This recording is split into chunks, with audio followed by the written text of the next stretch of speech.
안녕하세요. DJ 라니입니다. 오늘의 사연 시작해 보겠습니다. 안녕하세요. 지방에 사는 30대 중반의 남성입니다. 혹시 살면서 되돌리고 싶은 순간이 있으세요? 그때가 언제세요? 저에게도 그런 순간이 있는데요. 저는 할머니가 살아계셨을 때로 돌아가고 싶어요. 짧은 순간이라도 돌아갈 수만 있다면 꼭 하고 싶은 이야기가 있어요. 식상한 사랑해요, 감사했어요가 아니고 그동안 제 마음속에 묻어둔 또 다른 질문이 있기 때문이에요. 따져 물을 것도 있고요.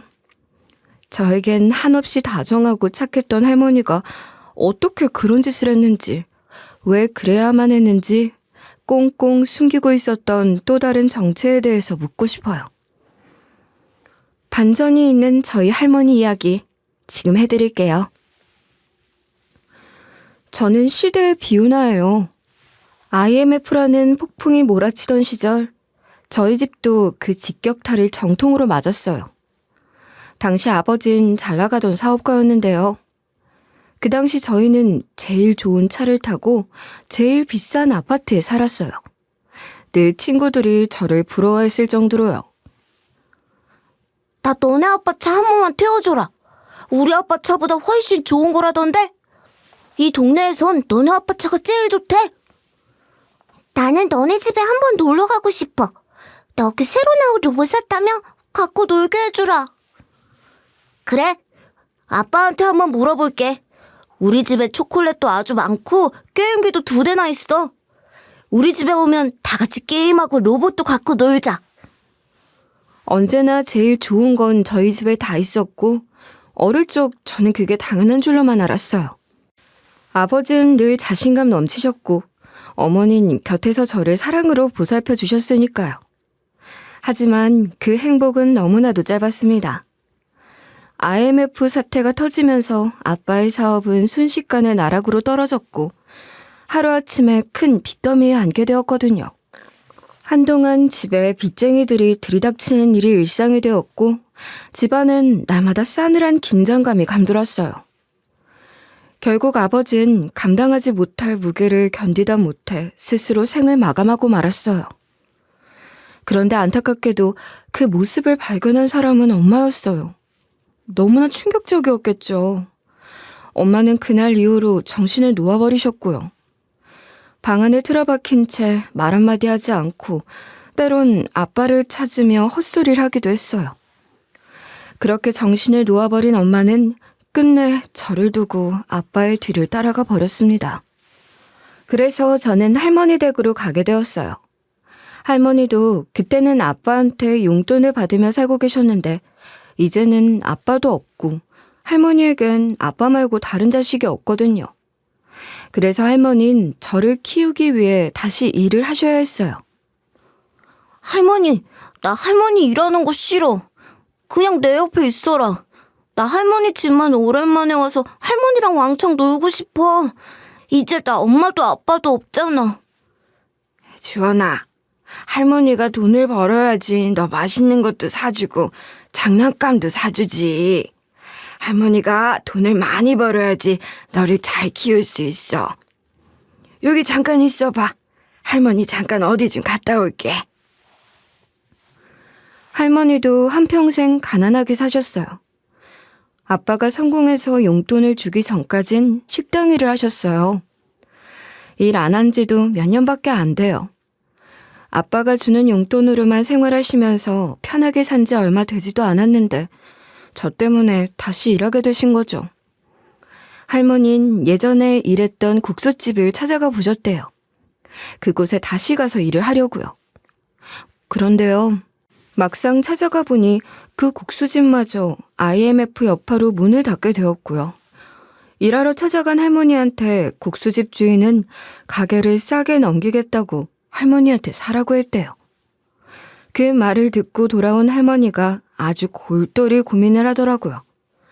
아직도 기억이 나요. 할머니가 어린 저한테 국수집을 살까 말까 했던 말을요. 얼마나 고민이 되셨으면 어린 저에게도 그런 중대한 사안을 물어보셨겠어요. 하긴요. 주변에 고민을 나눌 만한 사람도 없죠. 주변 사람들도 다 힘든데 가게를 인수할까 말까 그런 말을 어떻게 해요? 그런데 제가 할머니가 저에게 한 고민 상담에 제가 아주 웃긴 말을 했더라고요.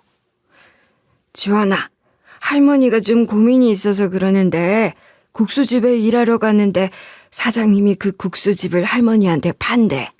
그 국수집 살까 말까? 할머니, 국수 많이 먹으면 오래 산대. 할머니 국수 잘 삶잖아. 우리 국수 많이 먹고 오래오래 살자. 어린 마음에 저는 아무렇지도 않게 그렇게 말했어요. 지금 생각하면 참 철없고 웃긴 대답이었죠. 아무래도 아빠 엄마가 다 돌아가셔서 그런 마음이 들었었던 것 같아요. 하지만 그때 할머니는 제 말을 듣고 한참을 웃으시더라고요. 그 웃음이 마치 긴 고민 끝에 작은 희망을 발견한 것 같았어요. 아마 할머니는 제 대답이 귀엽고 우스워서가 아니라 외로운 고민 끝에 누군가가 자신의 선택을 응원해준다는 것만으로도 힘이 되셨던 게 아닐까 싶어요. 할머니 생각엔 거기가 자리가 좋고 단골들도 꽤 있었고 경제가 어려울 땐 먹는 장사가 제일이야. 할머니가 그 가게 사서 우리 주원이 맛있는 거 많이 사줄게. 야호! 할머니 사장님이다. 국수집 사장님. 우리 국수 많이 먹고 오래 살 거다. 천년만년 오래오래. 나중에 들었는데 할머니가 국수집을 산다는 말에 제가 그렇게 뛸 듯이 좋아했었대요. 그런데요, 한 가지 문제가 있었어요. 할머니가 가진 돈이 어디 있겠어요. 혼자 사시다가 저까지 와서 생활비도 빠듯했을 텐데요. 하지만 할머니는 다 계획이 있으셨더라고요.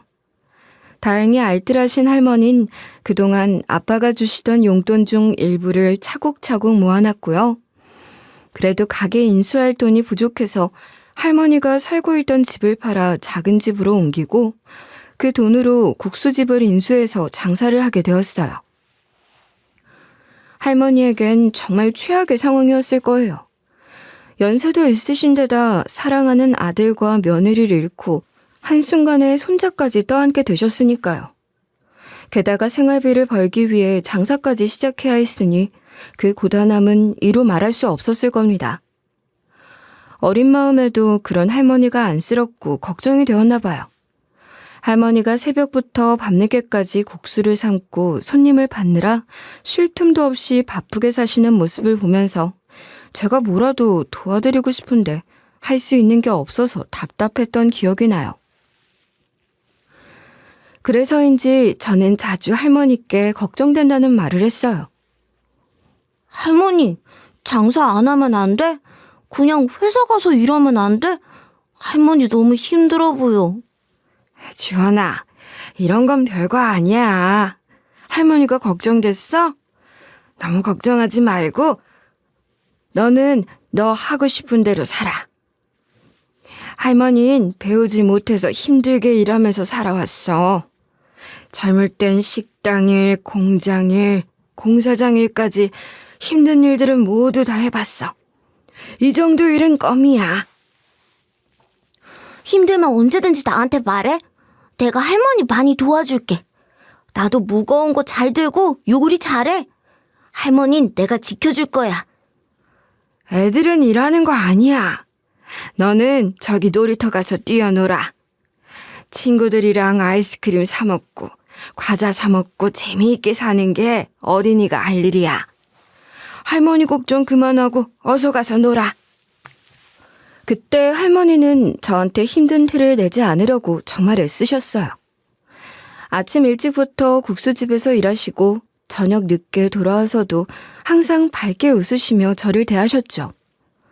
지친 기색이 역력했지만 할머니는 단 한 번도 제 앞에서 힘들다는 말을 하지 않으셨어요. 그런 할머니가 애써 웃고 계신 걸 알면서 저는 할머니 걱정하지 않게 밝게 지내려고 최선을 다했어요. 하지만 그게 생각처럼 쉽지 않더라고요. 그때가 초등학교 들어갈 무렵이었는데도 이상하게 마음이 무겁고 힘들었어요.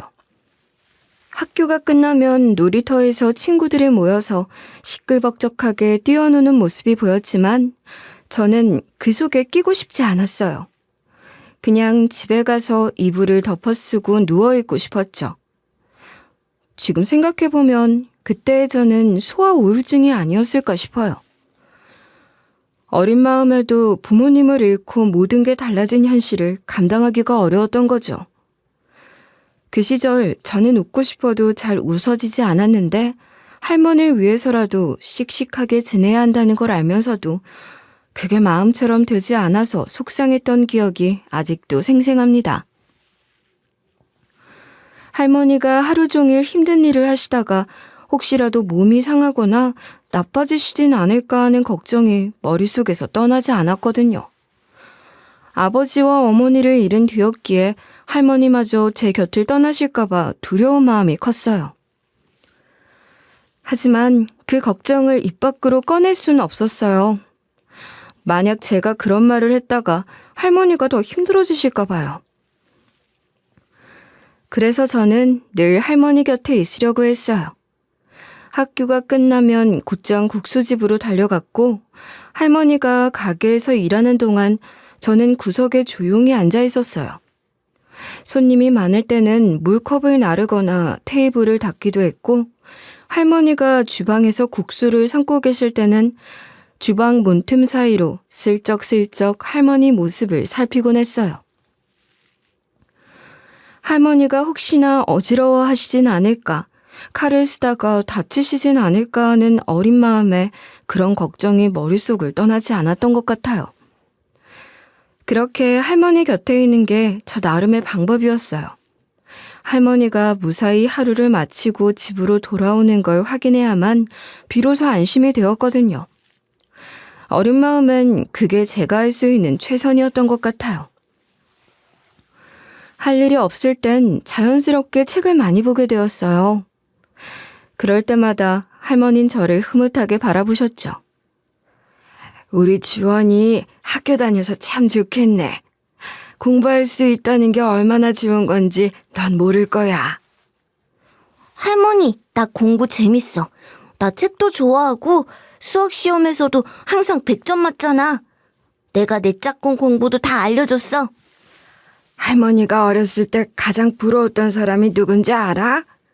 바로 교복 입고 학교 가는 애들이야.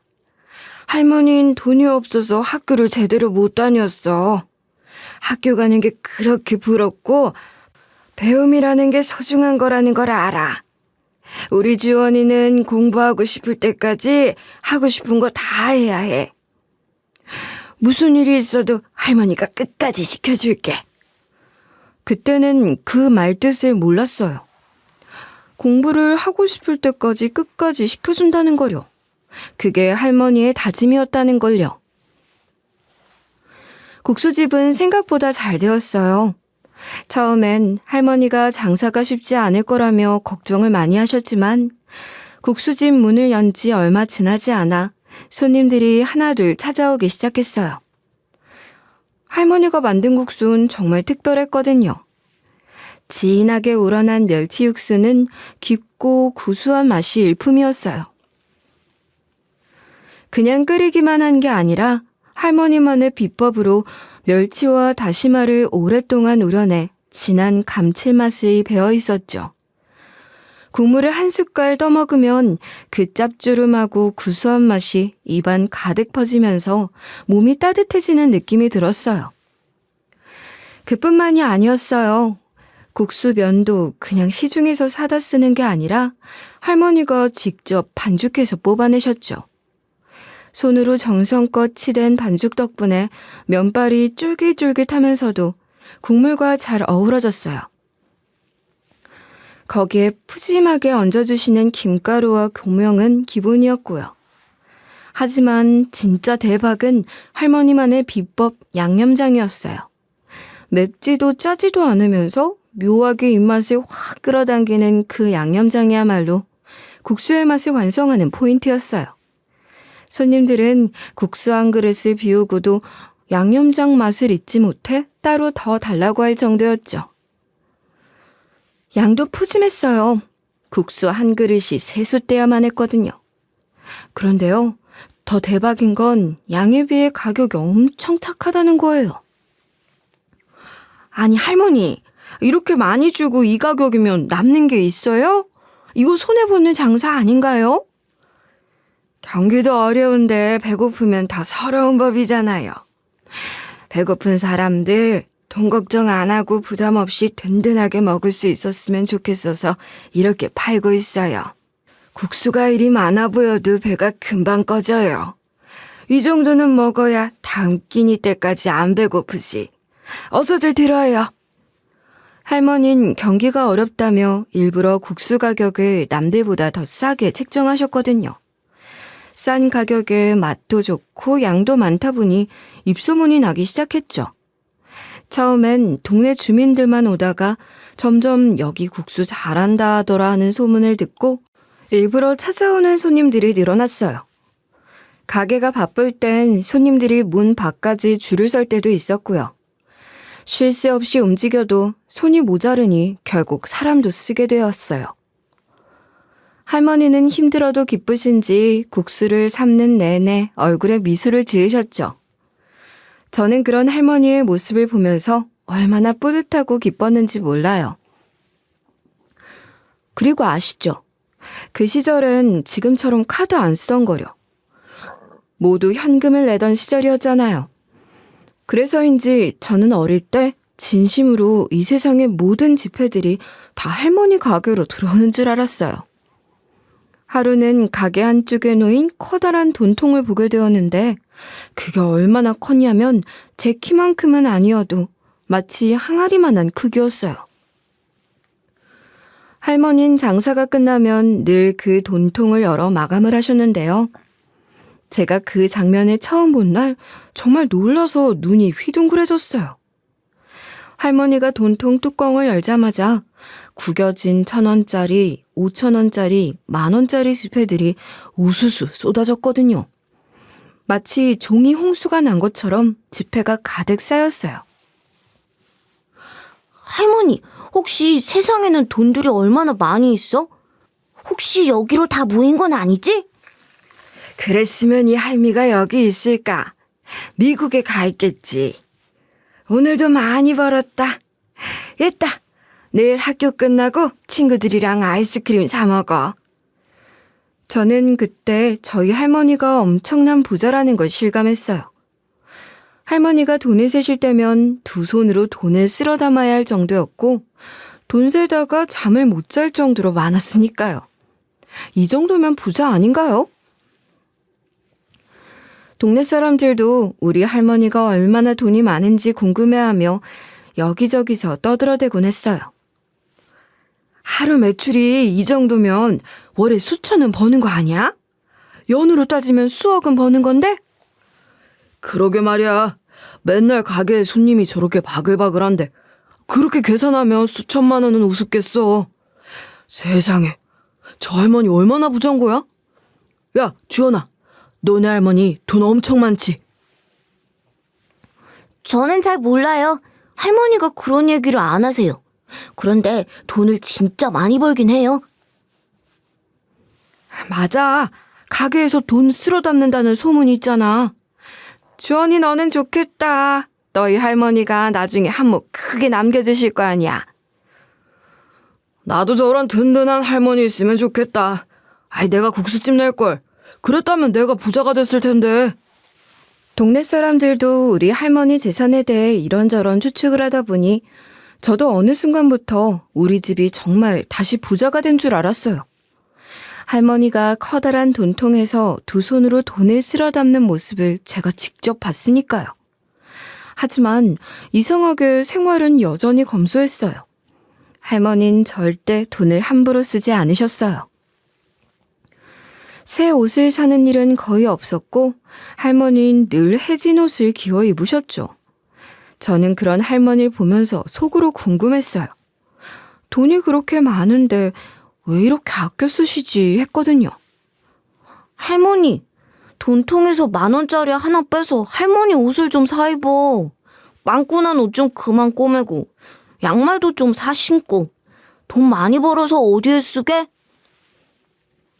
주원아, 돈은 그냥 있으면 사라지는 거야. 아무리 많이 벌어도 아껴 쓰지 않으면 금방 없어져. 아끼고 모으지 않으면 결국 나중에 힘들어지는 거야. 아껴 써라. 돈 귀하게 여겨야 해. 그때는 그 말이 귀에 잘 들어오지 않았어요. 저에게 떨어지는 돈은 한정적이니까 어쩔 수 없이 아껴 쓰게 된 것 같아요. 그런데요, 그렇게 나름대로 아끼며 지내던 어느 날 이상한 일이 일어나기 시작했어요. 제가 다니던 초등학교에서 저소득층을 위한 지원이 시작된다는 소식을 들었을 때만 해도 저와는 상관없는 일이라고 생각했어요.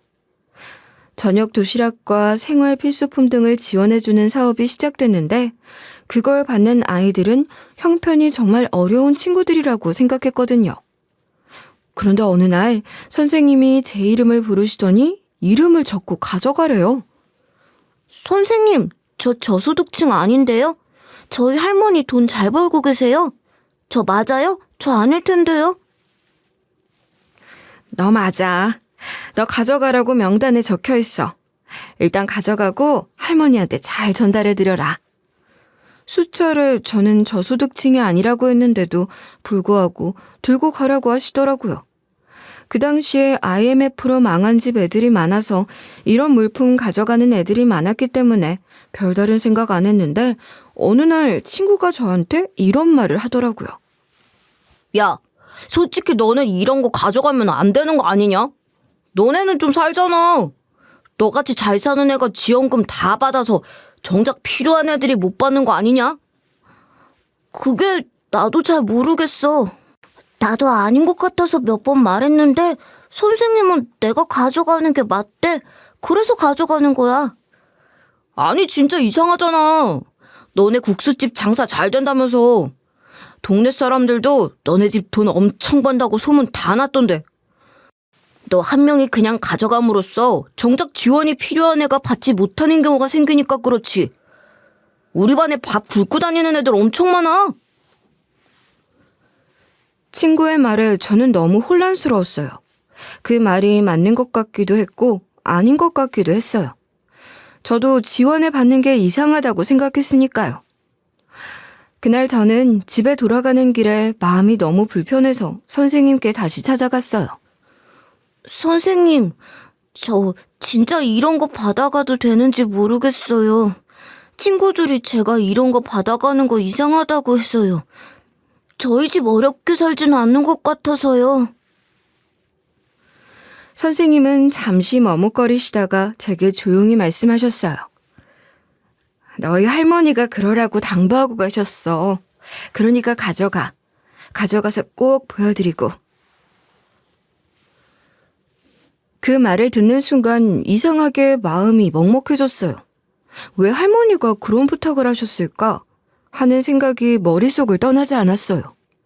곰곰이 생각하다 보니 한 가지 결론에 도달하게 됐어요. 할머니가 우리 집을 저소득층이라고 학교에 거짓으로 알려놓은 것밖엔 없더라고요. 그 외엔 설명이 안 됐어요. 그래서 할머니한테 가서 따져 물었어요.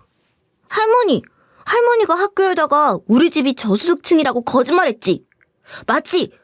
그래서 제가 지원금이랑 도시락밖에 한 거잖아. 왜? 그 물품이 탐났어? 그래서 그런 거야? 그게 아니라 그거 탐나서 그런 게 아니야. 주원아, 정말 그런 게 아니야.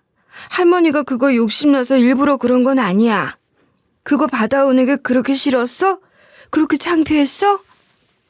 정당하게 받아오는 게 아니니까 그렇지.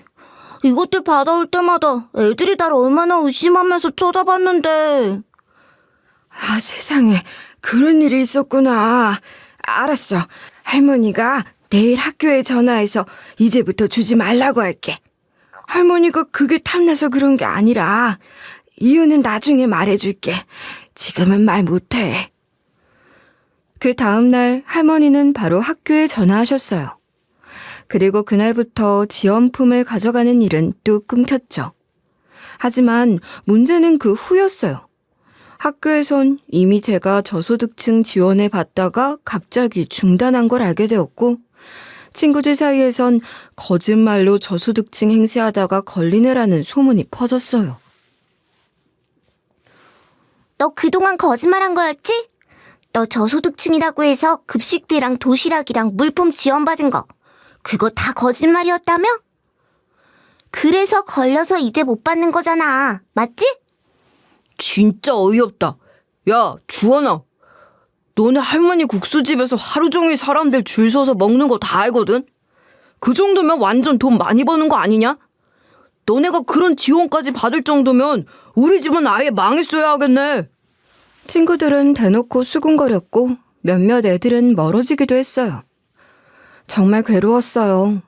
등 뒤에서 들리는 수군거림이 너무 뚜렷하게 들려서 일부러 귀를 막고 싶을 정도였어요.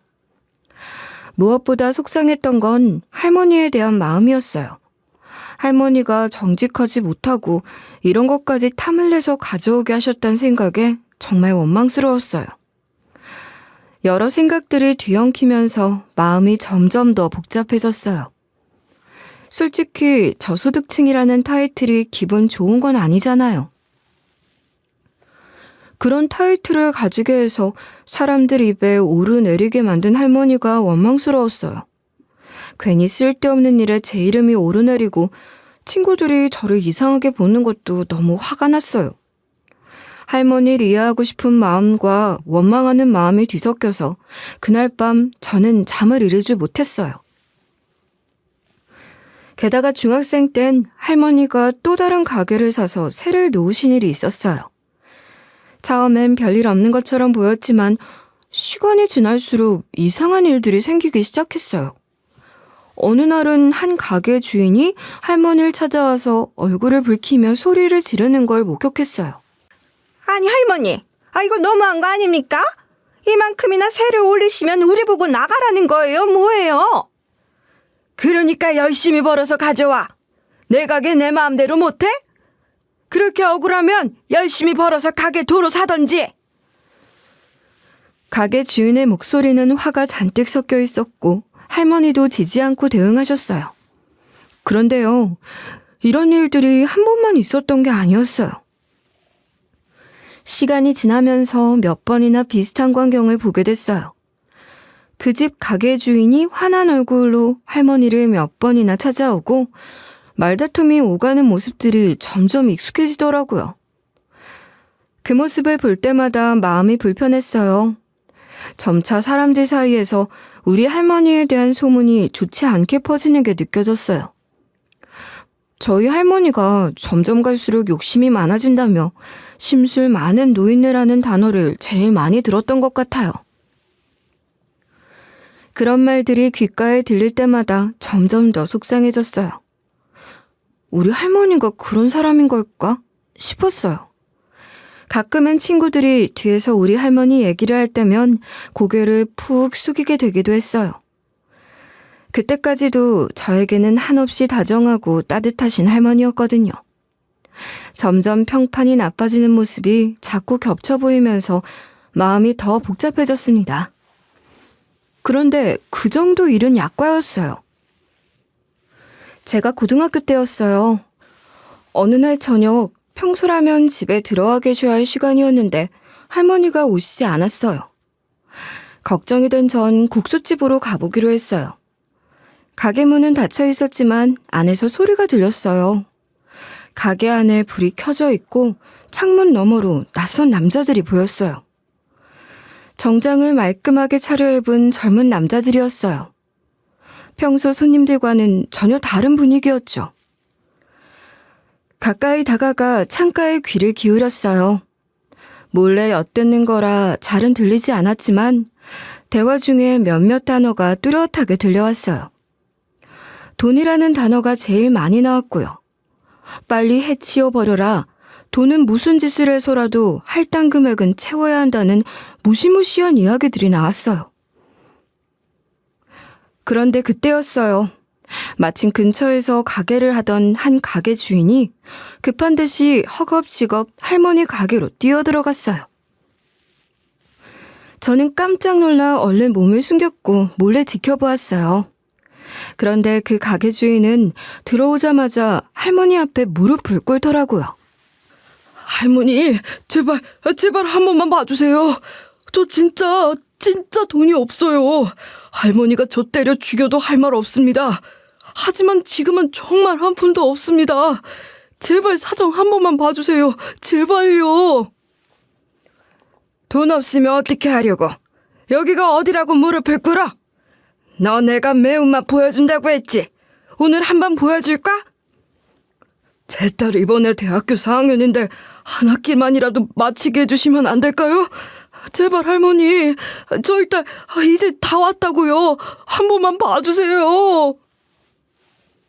그 말에 저는 숨이 턱 막혔어요. 저 아저씨가 우리 할머니한테 왜 저렇게 비는 건지, 대체 무슨 일이 있는 건지 궁금했지만 그때 한 가지 강한 확신이 들었어요. 우리 할머니가 돈놀이를 하고 계신 거라는 거요. 어렴풋이 모든 게 이어지는 느낌이었어요. 가게 주인들과 싸우던 모습과 정장 입은 남자들과의 대화에 동네 가게 주인 아저씨가 비는 모습이 딱 사채업자가 하는 짓들이잖아요. 그동안 사람들이 우리 할머니 욕심 많다고 했던 게 다 이것 때문이라는 생각이 드는 순간 속이 울렁거리고 머릿속이 복잡해졌어요. 할머니가 왜 그런 일을 하게 된 건지, 그 가게 주인에게 무슨 사정이 있었던 건지 알지도 못하면서 그저 할머니가 정직하지 못한 일을 하고 있다는 생각만으로 마음이 뒤죽박죽 엉켜버렸어요. 제 머릿속에는 우리 할머니가 진짜 그런 사람이었나 하는 생각이 끊임없이 맴돌았어요. 그때가 마침 리먼 사태로 나라가 다시 어수선해졌을 때였어요. 경제가 불안정해지면서 사람들 사이에 불안감이 커지고 뉴스에선 연예인들의 충격적인 사망 소식이 연달아 나왔어요. 그런데 그런 사건들이 모두 사채와 관련이 있다는 얘기가 퍼지면서 사채업자들에 대한 무서운 이미지들이 수면 위로 떠오르던 시기였어요. 그런 상황에서 제가 본 할머니의 모습이 머릿속에서 자꾸 떠올랐어요. 가게 주인이 무릎 꿇고 빌던 모습, 정장 입은 남자들이 할머니에게 무슨 일이 있어도 돈을 채우라고 했던 대화, 그리고 할머니가 보였던 묘한 표정까지. 아무리 생각해도 이해가 안 됐어요. 할머니가 돈에 눈이 어두워졌다고 해도, 아무리 돈이 필요했다고 해도 가난한 사람들을 상대로 고금리 이자로 돈을 빌려주고 그걸로 사리사욕을 채우는 건 사람이 할 짓이 아니라고 생각했어요. 게다가 저희 아빠가 빚쟁이들한테 쫓기다가 돌아가셨잖아요. 그런데 할머니가 지금 그런 빚쟁이들 같은 일을 하고 있다는 생각이 드니 정말 이해할 수 없었어요. 그날 이후로 할머니에 대한 마음이 완전히 달라졌어요. 어릴 땐 제게 세상에서 가장 따뜻하고 든든한 존재였던 할머니가 이제는 무섭고 낯선 사람처럼 느껴졌어요. 할머니가 그렇게 멀게만 느껴지니까 저도 모르게 점점 거리를 두게 되더라고요. 집에서 할머니와 마주쳐도 대화는 거의 하지 않았어요. 주연아, 학교 잘 갔다 왔어? 왜 예전처럼 학교에서 있었던 일 얘기 안 해? 혹시 요즘에 무슨 일 있어? 아니, 아무 일 없어. 피곤해, 쉬고 잘게. 안녕히 주무세요. 아침밥은 안 먹고 갈 거니까 차리지 마. 할머니가 뭘 물어보셔도 대충 대답하거나 아예 대답을 피했어요. 일부러 늦게 들어가고 할머니가 잠든 뒤에야 방으로 들어가는 날이 많아졌어요. 할머니한테 더는 의지하고 싶지 않았어요. 아니, 의지하지 않겠다고 결심했어요. 할머니가 그렇게 번 돈으로는 절대 도움받고 싶지 않았거든요. 그래서 일부러 알바를 시작했어요. 그리고 제가 성공할 수 있는 방법은 좋은 대학에 가서 좋은 직업을 갖는 거라고 생각했어요. 그래서 의대를 목표로 마음을 굳게 먹고 미친 듯이 공부했어요. 하루라도 공부를 안 하면 뒤처질 것 같고 반드시 성공해서 할머니 없이 제 힘으로 살아가고 싶다는 생각만 가득했어요. 다행히 저는 목표였던 의대에 들어갈 수 있었어요. 비록 지방에 있는 학교였지만 제게는 충분히 큰 성취였어요. 하지만 합격했다고 마음을 놓을 수는 없었어요. 오히려 더 독하게 마음을 먹었어요. 할머니 돈에 기대지 않고 제 힘으로 해내고 싶었거든요. 그래서 진짜 피나도록 공부했어요. 남들이 자는 시간에도 도서관에 남아 있었고 주말이면 하루 종일 책상 앞에 앉아 있곤 했어요. 그렇게 악착같이 버틴 덕분에 장학금을 받을 수 있었고 그 덕에 할머니께 손 벌리는 일이 조금이라도 줄어드는 게 다행이라고 생각했어요. 그렇게 노력한 끝에 결국 인턴 생활까지 시작하게 됐어요. 처음 제 손으로 번 돈을 손에 쥐었을 땐 묘한 감정이 들었지만 이제 갚아야 한다는 생각밖에 들지 않았어요. 저는 그 돈을 모조리 봉투에 담아 할머니께 내밀었어요. 아유 힘들게 번 돈 나 다 주는 거야? 아유 우리 손자가 최고다. 근데 할머니 돈 많아. 이건 너 써. 할머니는 내복 하나만 사줘. 아니 받아. 그동안 할머니한테 받은 도움 더러운 돈으로 키워준 것 같아서 싫었어. 그동안 나한테 썼던 돈 이젠 내가 벌어서 갚을 테니까 할머니 돈놀이 좀 그만해. 제가 그때 너무 흥분해서 말하니까 할머니는 눈이 동그래지면서 크게 놀라시더라고요. 뭐? 돈놀이? 주연아, 이게 다 무슨 말이야? 너 왜 그래? 너 뭘 보고 이러는 거야? 할머니가 알아듣게 자세히 좀 말해봐. 할머니 진짜 너무 싫어. 왜 그런 일을 하는 거야? 왜? 돈도 잘 벌면서 왜 그러는 거야? 창피하다고. 말을 쏟아내는 순간 참아왔던 눈물이 쏟아지기 시작했어요. 너무 흘러서 숨이 가쁠 정도였어요. 그동안 속에만 담아둔 감정이 터져나오니 눈물이 멈추지 않았어요. 할머니는 당황한 듯 저를 바라보셨지만 곧 다가와 제 팔을 붙잡았어요. 주연아, 제발 내 말 좀 들어봐. 이게 다 사정이 있었던 거야. 네가 모르는 일이 있었어. 그러니까 앉아서 얘기 좀 하자. 할머니는 간절한 목소리로 저를 붙잡으셨지만 저는 그 손을 뿌리치고 자리에서 벌떡 일어났어요. 눈물 범벅이 된 얼굴로 저는 그냥 밖으로 나와버렸어요. 할머니의 목소리가 자꾸 뒤에서 들려왔지만 돌아보고 싶지 않았어요. 그런데 다음 날 할머니가 뇌출혈로 쓰러졌는데 뒤늦게 발견하여 돌아가셨습니다. 알고 보니 할머니가 지병이 있으셨는데 의사인 손자한테 말도 안 하시고 혼자 앓고 있었대요. 할머니가 돌아가신 게 제 탓인 것 같다는 생각에 괴로웠어요. 하지만 할머니 장례를 치를 수 있는 사람은 저밖에 없고 슬픔과 괴로움을 안고 장례를 잘 치렀어요. 그리고 나서 할머니 재산을 정리하게 되었는데요. 분명 할머니가 그동안 그렇게 돈을 벌었어서 꽤 많은 재산이 남아있을 거라고 생각했어요. 어릴 때 봤던 커다란 돈통에 쌓였던 지폐더미가 떠올랐고 동네 사람들조차 할머니가 엄청난 부자라고 생각했으니까요. 하지만 상속 목록을 보고는 눈을 의심했어요. 할머니의 재산은 쓰러져가는 할머니의 국수집 하나, 그리고 오래된 작은 집 한 채, 그게 전부였거든요. 현금도 거의 남아있지 않았어요. 뭔가 이상했죠. 순간 혹시 할머니가 숨겨둔 차명계좌 같은 게 있는 건 아닐까 하는 생각이 스쳤어요. 할머니가 정장 입은 남자들과 나눈 대화, 가게 주인이 무릎 꿇고 빌던 모습, 분명히 돈놀이를 하신 것 같은데 그래서 재산을 어딘가에다가 감췄구나 하는 생각이 스쳤어요. 하지만 그런 검은 돈에 관심을 두고 싶지 않았어요. 그동안 할머니가 어떤 일을 했든 그런 돈까지 찾아서 제 손에 쥐는 건 싫었거든요. 그래서 공식적으로 밝혀진 재산만 상속받기로 하고 잊어버리고 살았습니다. 사실 의사 인턴 생활이 너무 바빴어요. 하루하루가 전쟁 같았고 몸이 천근만근이라 슬퍼할 겨를조차 없었어요. 잠잘 시간도 없을 정도로 빡빡한 일정에 치이고 쪽잠을 자면서도 머릿속은 늘 일로 가득 차 있었죠. 늘 피곤해서 제대로 된 감정을 느낄 여유조차 없었어요. 몸이 축나고 정신없이 하루를 버티다 보면 어느새 하루가 끝나 있었으니까요. 그렇게 1년이 지났고 어느덧 할머니의 기일이 돌아왔어요.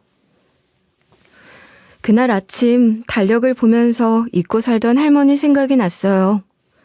이상하게도 그 순간 가슴 한쪽이 먹먹해지더라고요. 그제야 깨달았어요. 바쁘다는 이유로 외면하고 있었지만 사실 저는 할머니를 그리워하고 있었던 거였어요. 그래도 날 키워주신 분이니까 내가 싫다고 고개를 돌렸어도 힘들 때 가장 먼저 떠오르는 사람은 결국 할머니였어요. 그래서 겨우 하루 시간을 빼서 할머니가 계신 낙골당에 찾아갔어요. 할머니의 사진을 보는 순간 그동안 억눌러왔던 감정이 한꺼번에 터져나오더라고요. 목이 메고 눈물이 마구 쏟아졌어요. 원망했던 마음, 미워했던 감정, 그리고 후회와 그리움이 한꺼번에 밀려와서 멈출 수가 없었어요. 할머니, 미안해. 나 때문에 할머니가 돌아가신 건 아니지? 내가 그때 그렇게 소리 지르고 막 화내고 할머니 마음 아프게 해서 그래서 그렇게 된 거 아니지? 내가 정말 많이 미안해. 총각은 유십니까? 누군데 이분 앞에서 울고 있는 겁니까? 이분이랑 무슨 관계십니까? 그때 어디선가 조심스러운 목소리가 들렸어요. 제 뒤에서 낮고 단단한 목소리로 저를 누군가가 불렀죠. 뒤돌아보니 단정하게 차려입은 품격 있는 노신사가 서 있었어요. 연세는 꽤 있어 보였지만 허리가 곧게 펴진 모습과 날카로운 눈빛에서 범상치 않은 분위기가 느껴졌어요. 그분 옆엔 정장 차림의 건강한 남자들이 서 있었어요. 경호원인 듯 묵직한 기운을 풍기며 노신사의 양옆을 지키고 있었죠. 순간 그 낯선 광경에 잠시 멈칫했어요. 혹시 할머니와 아는 사이인가? 하는 의문이 머리에 스쳤지만 애써 담담하게 대답했어요. 저는 여기에 잠들어 계신 김옥래 할머니 손주입니다만 누구시죠? 혹시 저희 할머니를 아세요? 뭐라고? 이분 손자라고? 네가 혹시 김주원이냐? 정옥래 할머니 손주라는 김주원 맞는 거냐? 나는 네가 다닌 학교 재단 이사장이야. 너 초중고 대학교까지 같은 재단 나왔지? 그래서 너를 알고 있어. 네? 아니, 한 해 학생 수가 수천은 될 텐데 어떻게 저를 기억하실 수 있으세요? 제가 특별한 학생도 아니었는데요. 너는 할머니 때문에 알지. 네가 어떻게 그날 궁금했는데 이렇게 만나게 될 줄은 몰랐다. 노신사의 말투는 단순한 관심이나 호기심이 아니었어요. 오랫동안 무언가를 지켜본 사람만이 가질 수 있는 묵직한 감정이 배어있는 듯했어요. 저희는 자리를 옮겨서 자세히 이야기를 나누게 되었어요. 노신사분은 할머니의 위대한 업적에 대해 이야기를 해주셨어요. 자네 할머니 내가 정말 존경해. 내가 정말 많이 배운 사람이야. 자네 그거 아나? 자네가 초등학생쯤이었을 거야. 국수 팔아서 힘들게 번 돈을 형편이 어려운 아이들한테 돕는 데 쓰고 싶다며 학교에 지원을 하겠다더라. 학비뿐만 아니라 좋은 물건과 음식을 제공하겠대. 그런데 네 할머니가 얼마나 확실하신 분이시냐면 혹시라도 학교에서 질 낮은 물건이나 부실한 음식을 줄까봐 자네를 통해 지원 물품을 가져오게 하더라고. 자네도 기억나지? 네? 그게 그것 때문이었어요? 저는 그것도 모르고 할머니께 쪽팔리다고 퍼부었는데요. 이런 일이 있었을 줄은 몰랐어요. 몰랐구나. 그래도 자네 할머니는 이해할 거야. 왜냐하면 언제나 남을 먼저 생각하시거든. 예전에 국수집 근방에서 장사하던 이웃이 도박꾼이 남편한테 매도 맞고 돈도 뺏겼는데 마지막 남은 가게는 지켜주려고 일부러 그 여자의 가게를 매매 세를 올리는 척 먼저 나서서 연기도 해줬어. 게다가 그 여자가 빚진 것처럼 꾸며서 그 남자 앞에서 돈 갚으라고 엄포도 놓았지. 결국 도박꾼이 정신 차리고 열심히 돈 벌었대. 그렇게 해안도 있고 심성도 곱고 이해심이 많은 사람이야. 그러니까 자네가 오해한 부분도 다 이해해 줄 것일세. 그럼 혹시 할머니가 돈놀이 한다고 생각한 것도 저의 오해일까요? 예전에 할머니 가게에서 웬 양복 입은 사람들이 온 것을 봤었거든요. 그때 나도 있었는데 기억 못하는가? 그건 할머니가 장학재단을 만들려고 만난 것일세. 여럿이 힘을 합쳐서 돈이 필요한 학생들을 도와주자고. 생각해보니 그렇게 보였을 수도 있겠구먼. 할머니는 일단 재단을 만들어 놓고 세세한 관리는 나중에 만들자 했고, 다른 사람들은 완벽하게 운영 체계를 만들어 놓고 시작해야 된다고 해서 의견이 대립이 됐지. 그때 너희 할머니가 빨리 해치우자고 어찌나 닥달하던지. 아니에요. 그때 막 빨리 해치워 버리라는 둥 돈은 무슨 짓을 해서라도 할당 금액은 채워야 한다고 무시무시한 말을 했었단 말이에요.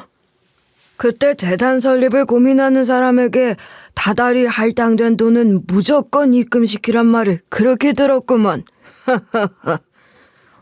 아니에요.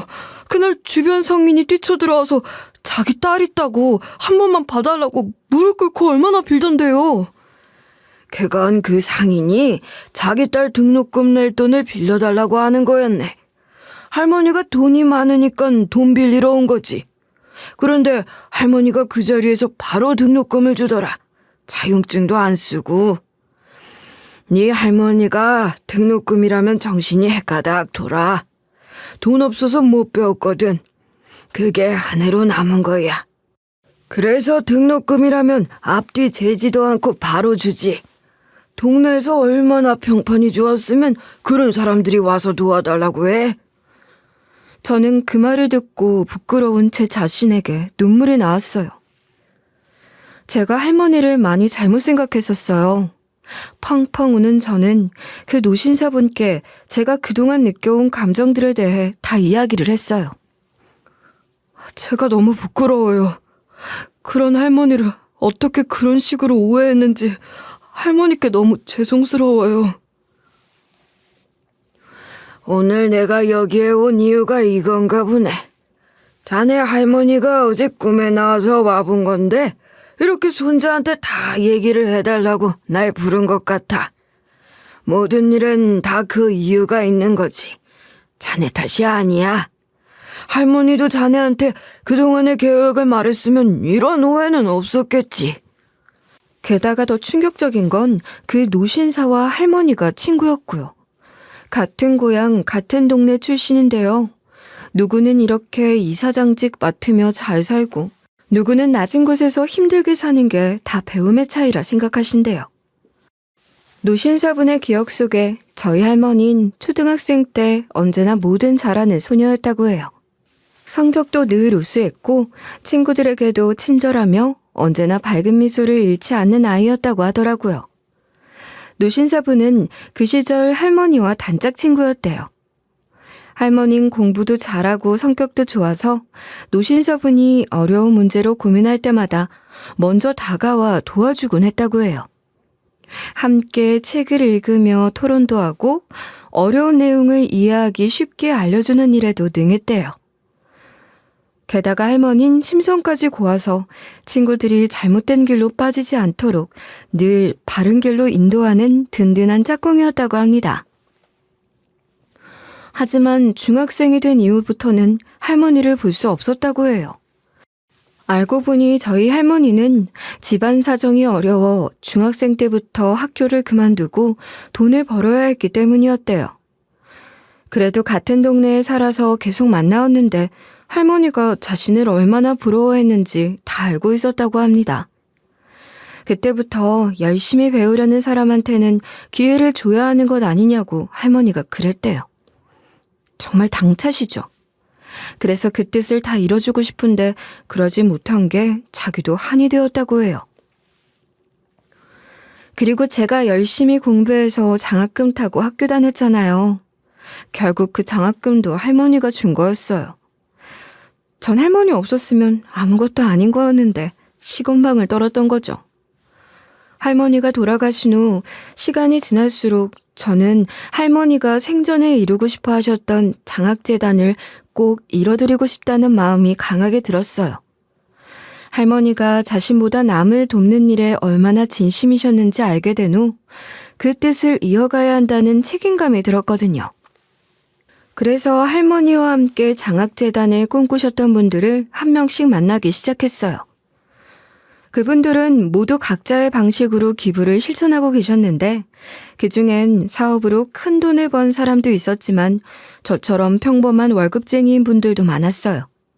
놀라웠던 건 그분들이 단순히 돈이 넘쳐서 기부하는 게 아니란 점이었어요. 각자 사연이 있었고 받은 도움에 보답하고자 하는 마음으로 기부를 이어가고 계셨더라고요. 어떤 분은 어릴 적 형편이 어려워 장학금을 받고 학교를 다녔다며 자신도 누군가에게 같은 도움을 주고 싶다고 했고 또 다른 분은 큰 병을 앓고 완치된 후 자신처럼 어려운 사람들을 돕겠다고 마음먹었다고 했어요. 그분들의 사연을 들을수록 할머니의 장학재단을 꼭 이루고 싶다는 제 마음이 더 커졌어요. 그건 단순히 돈을 모으는 일이 아니라 누군가의 삶을 바꾸는 따뜻한 손길을 이어가는 의미 있는 일이라는 걸 깨달았거든요. 그런데 알고 보니 장학재단 설립이 아직도 논의 중이라는 걸 알게 되었어요. 처음엔 의아했어요. 장학금만 주면 되는 걸 왜 이렇게 오래 걸릴까 하는 생각이 들었거든요. 제가 그간 할머니가 내놓으신 금액만큼은 당장 마련할 수 없지만 제 월급에서 일정 부분을 꾸준히 내고 싶어요. 할머니의 뜻을 이어 장학재단을 서둘러 설립하고 싶고요. 될까요? 저도 그러고 싶어요. 그런데 이 장학재단은 단순히 장학금만 지급하는 곳이 아니에요. 할머니께서 구상하신 장학재단이 있는데요. 단순한 금전적 지원을 넘어서 평생을 책임지는 것으로 아이들이 반듯하게 자라도록 돕고 좋은 방향으로 성장할 수 있도록 인생의 멘토 역할까지 해줘야 하거든요. 그래서 준비 기간이 오래 걸린 거예요. 평생을 책임지는 건데 그만큼 신중하고 철저하게 준비할 수밖에 없었던 거죠. 특히 아이들에게 좋은 영향을 주려면 진심 어린 관심과 바른 가치관을 가진 어른들이 함께해야 한다는 점에서 어려움이 많았어요. 단순히 돈만 모아서 되는 일이 아니라 지속적으로 아이들과 소통하고 올바른 길로 이끌어줄 계획이 필요했어요. 또한 평생이라는 책임이 따르다 보니 지원을 시작했다가 도중에 끊기면 오히려 더 큰 상처가 될 수 있다는 우려도 있더라고요. 꾸준하게 이어가려면 확실한 계획과 구체적인 운영 틀이 반드시 필요했어요. 그제야 할머니와 그분들이 왜 이렇게 오랜 시간 고민하고 준비해왔는지 이해할 수 있었어요. 이 과정에서 기부라는 게 거창하고 대단한 사람들만 하는 일이라고 생각했는데 그게 아니구나. 결국 중요한 건 진심이라는 걸 저는 또 한 번 느꼈어요. 사실 저는 기부를 어렵게만 생각하고 있었던 것 같아요.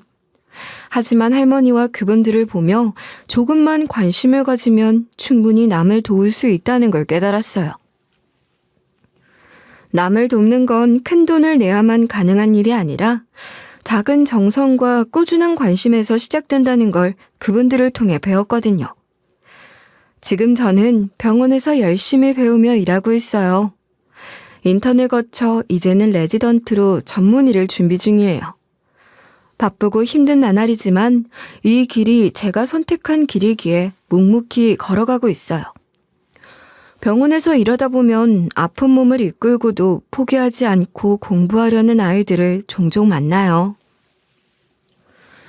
그런 아이들을 볼 때마다 저는 자꾸만 할머니 생각이 나서 가슴이 미어져요. 할머니는 얼마나 공부를 하고 싶었을지, 저 학교 다니는 모습을 보면서 할머니는 얼마나 뿌듯하셨을지도요. 그리고 어릴 적 제가 했던 철없던 행동들, 모진 말들, 그리고 오해했던 기억들이 계속 떠올라요. 할머니가 저를 얼마나 사랑하고 걱정하셨는지 이제야 조금은 알 것 같은데 그땐 왜 그렇게 몰랐을까 싶어요. 할머니가 하늘에서 저를 보고 계시다면 꼭 말하고 싶어요. 할머니, 정말 미안해요. 제가 어렸을 때 너무 철이 없었어요. 할머니가 저를 위해 얼마나 많은 걸 희생하셨는지, 얼마나 좋은 일을 하셨는지 이제야 깨달았어요. 할머니는 저한테 가장 존경스러운 분이에요. 정말 진심으로 존경해요. 그리고 할머니처럼 저도 좋은 사람이 되고 싶어요. 어려운 사람을 외면하지 않고 도울 수 있는 어른이 되고 싶어요. 할머니가 제게 보여주셨던 그 마음을 잊지 않고 꼭 닮아가고 싶어요. 참된 어른이셨던 저희 할머니였는데 강하지만 따뜻했고 누구보다 넉넉한 마음을 가진 진짜 멋진 사람이셨던 우리 할머니가 너무 보고 싶어요. 어릴 때 더 많이 웃어드리고 더 많이 사랑한다고 말할걸. 그때 그렇게 모질게 대하지 말걸. 이런 후회들이 끝없이 밀려오지만 이제는 할머니가 제 마음속에 언제나 살아계신다고 믿어요. 그래서 앞으론 할머니가 제게 보여주신 사랑과 따뜻함을 제 방식대로 실천하며 살고 싶어요. 여러분, 혹시 여러분 곁에 소중한 누군가가 있다면 너무 늦기 전에 마음을 전하세요. 저는 할머니께 그 말을 더 많이 하지 못한 게 평생 후회로 남지만 이제라도 할머니가 남긴 사랑을 제 주변 사람들에게 전하며 살고 싶어요. 곁에 있는 게 당연한 게 아니니까요. 제 이야기는 여기까지입니다. 따뜻한 봄바람 느끼면서 피어나는 꽃을 바라보듯 주위를 둘러보는 일상이 되시길 바랄게요.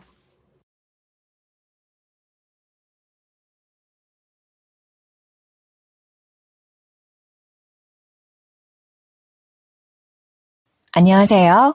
DJ 유리입니다. 오늘의 사연 시작해 보겠습니다. 안녕하세요. 저는 30대 후반 유부녀인데요.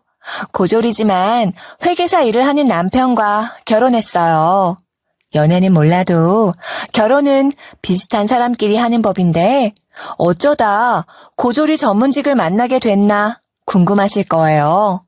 일단 제가 고졸인 이유는 집안이 가난해서 한 푼이라도 더 벌려고 다른 사람들보다 사회생활을 일찍 시작했기 때문인데요. 19살 때 자산관리공사에 합격해서 남들 대학 다닐 때 인턴 생활을 시작한 거죠. 또 어린 나이에 정사원이 돼서 또래 여성보다 많은 돈을 벌고 있었어요. 거기에 재테크 공부도 하며 투자도 하고 있었으니 돈을 꽤나 모아놓고 있었습니다. 제가 이렇게 일 욕심이 많고 야망이 있는 만큼 남편도 저를 존경스러워했어요. 결혼 전에 남편이 저한테 프로포즈할 때 이런 말까지 해주더라고요. 여보, 당신 말고 다른 여자를 만나봤지만 당신만한 사람이 없는 것 같아. 당신처럼 현명한 여자랑 평생을 함께하고 싶어. 당신이라면 내가 사는 게 너무 지치거나 힘들 때 큰 힘이 될 것 같아. 남편이 제가 지혜로운 여자라며 꽃다발과 반지를 내미는데 어찌나 가슴 떨리던지 저도 남편이랑 같은 생각을 하고 있었거든요. 이렇게 삶을 사는 방식이 비슷하고 남편이랑 잘 맞았던 터라 바로 프로포즈 승낙하고 결혼까지 꼴이 날 수 있었던 건데요. 결혼 후에도 남편이 변하지 않고 절 존중해주고 시어머니도 절 예뻐해 주셨어요. 그런데 우리 집에서 가까이 사는 동서가 문제였죠. 자기가 박사라고 은근히 절 무시하는 것 같았거든요. 아무리 생각해도 동서가 절 무시할 이유가 없어서 착각이라고 생각했어요. 동서가 대학도 잘 나오고 다른 사람들이 보기엔 동서가 더 대단해 보였기 때문인데요. 게다가 동서가 자기 입으로 제가 너무 좋다며 저한테 자주 전화하고 놀러 왔었거든요. 제 집에서 놀 때마다 동서가 이런 말을 하기도 했어요. 교수님 밑에서 공부하고 연구하면서 힘든 일이 참 많은데 형님 덕분에 많이 이겨낸 것 같아요. 형님한테 배운 게 참 많아. 형님이 아니었으면 일하면서 애 못 키웠을 것 같아. 동서가 말만 그럴듯하게 한 게 아니라 올 때마다 밥 사주고 청소도 해줬어요. 그래서 저도 동서한테 고마운 게 참 많았는데요. 워킹맘이 애를 키우다 보면 놀러 갈 시간도 없는데 동서가 오면 휴식 시간이 된 것 같았죠. 동서도 애들 데려와서 우리 애랑 어울리면서 친하게 지내니까 뿌듯하더라고요. 이게 바로 모두가 원하는 화목한 가정의 정석 아니겠어요? 그러다가 동서에게서 기분이 쎄해지는 말을 듣게 됐어요. 그날도 동서가 놀러와서 집에서 차 한잔 하고 있었는데요. 동서가 갑자기 저한테 이런 질문을 건네는 거 있죠. 그런데 형님은 퇴직 안 하세요? 아주버님이 잘 버니까 사표 내도 될 것 같은데 차라리 관두고 집안일 하세요. 저의 자격지심 때문일까요? 기분이 은근히 나빠져서 퇴직 안 할 거라고 했죠. 남편이 아무리 잘 벌어도 계속 일하고 싶다고 대답했는데요. 이때 동서가 웃으면서 이러는 거예요. 이야, 대단하네요. 저라면 그만둘 텐데 애 키우기 힘들잖아요. 안 그래도 학교에서 연락 왔다면서요? 형석이 아직 한글도 안 뗀 거 큰 문제라고. 그러다 큰일 나면 어쩌려고 그래요? 듣는 순간 기분이 언짢긴 했어도 동서 말이 맞긴 했어요. 우리 아들 형석이가 이제 초등학교 1학년인데 한글을 못 뗐거든요. 그 이유는 저희 두 부부 어린 시절 때문에 그랬어요. 우선 저 같은 경우는 집안이 가난해서 과외를 받은 적이 없었거든요. 그래서 어렸을 때 남들보다 뒤처진 경험이 있었어요. 원래 승부욕이 타고나서 자연스럽게 혼자서 공부하게 되더라고요.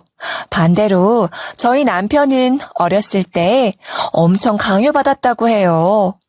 공부 안 하면 뭐라 하고 성적 떨어지면 잔소리하니까 그게 스트레스였다고 하는데요. 그래서 저희 부부가 애한테 뭘 가르치려고 하지 않고 자연스럽게 배우도록 놔둔 거예요. 그 결과 아들이 공부에 관심이 없어져서 말은 잘하지만 한글을 잘 못 쓰게 되더라고요. 초등학교 보내면 나아질 줄 알았는데 선생님이 학교로 절 불러서는 이런 말을 하는 거 있죠. 형석이 어머님, 형석이가 좀 부족한 부분이 있는 것 같아요. 한글을 몰라서 수업을 잘 못 따라오더라고요. 자꾸만 질문하는 바람에 수업에 방해가 돼서 어머님 불렀어요.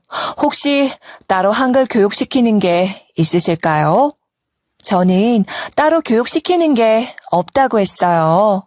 그러자 선생님께서 학원에 다니게 하거나 부모님이 가르쳐 주셔야 한다고 하더군요.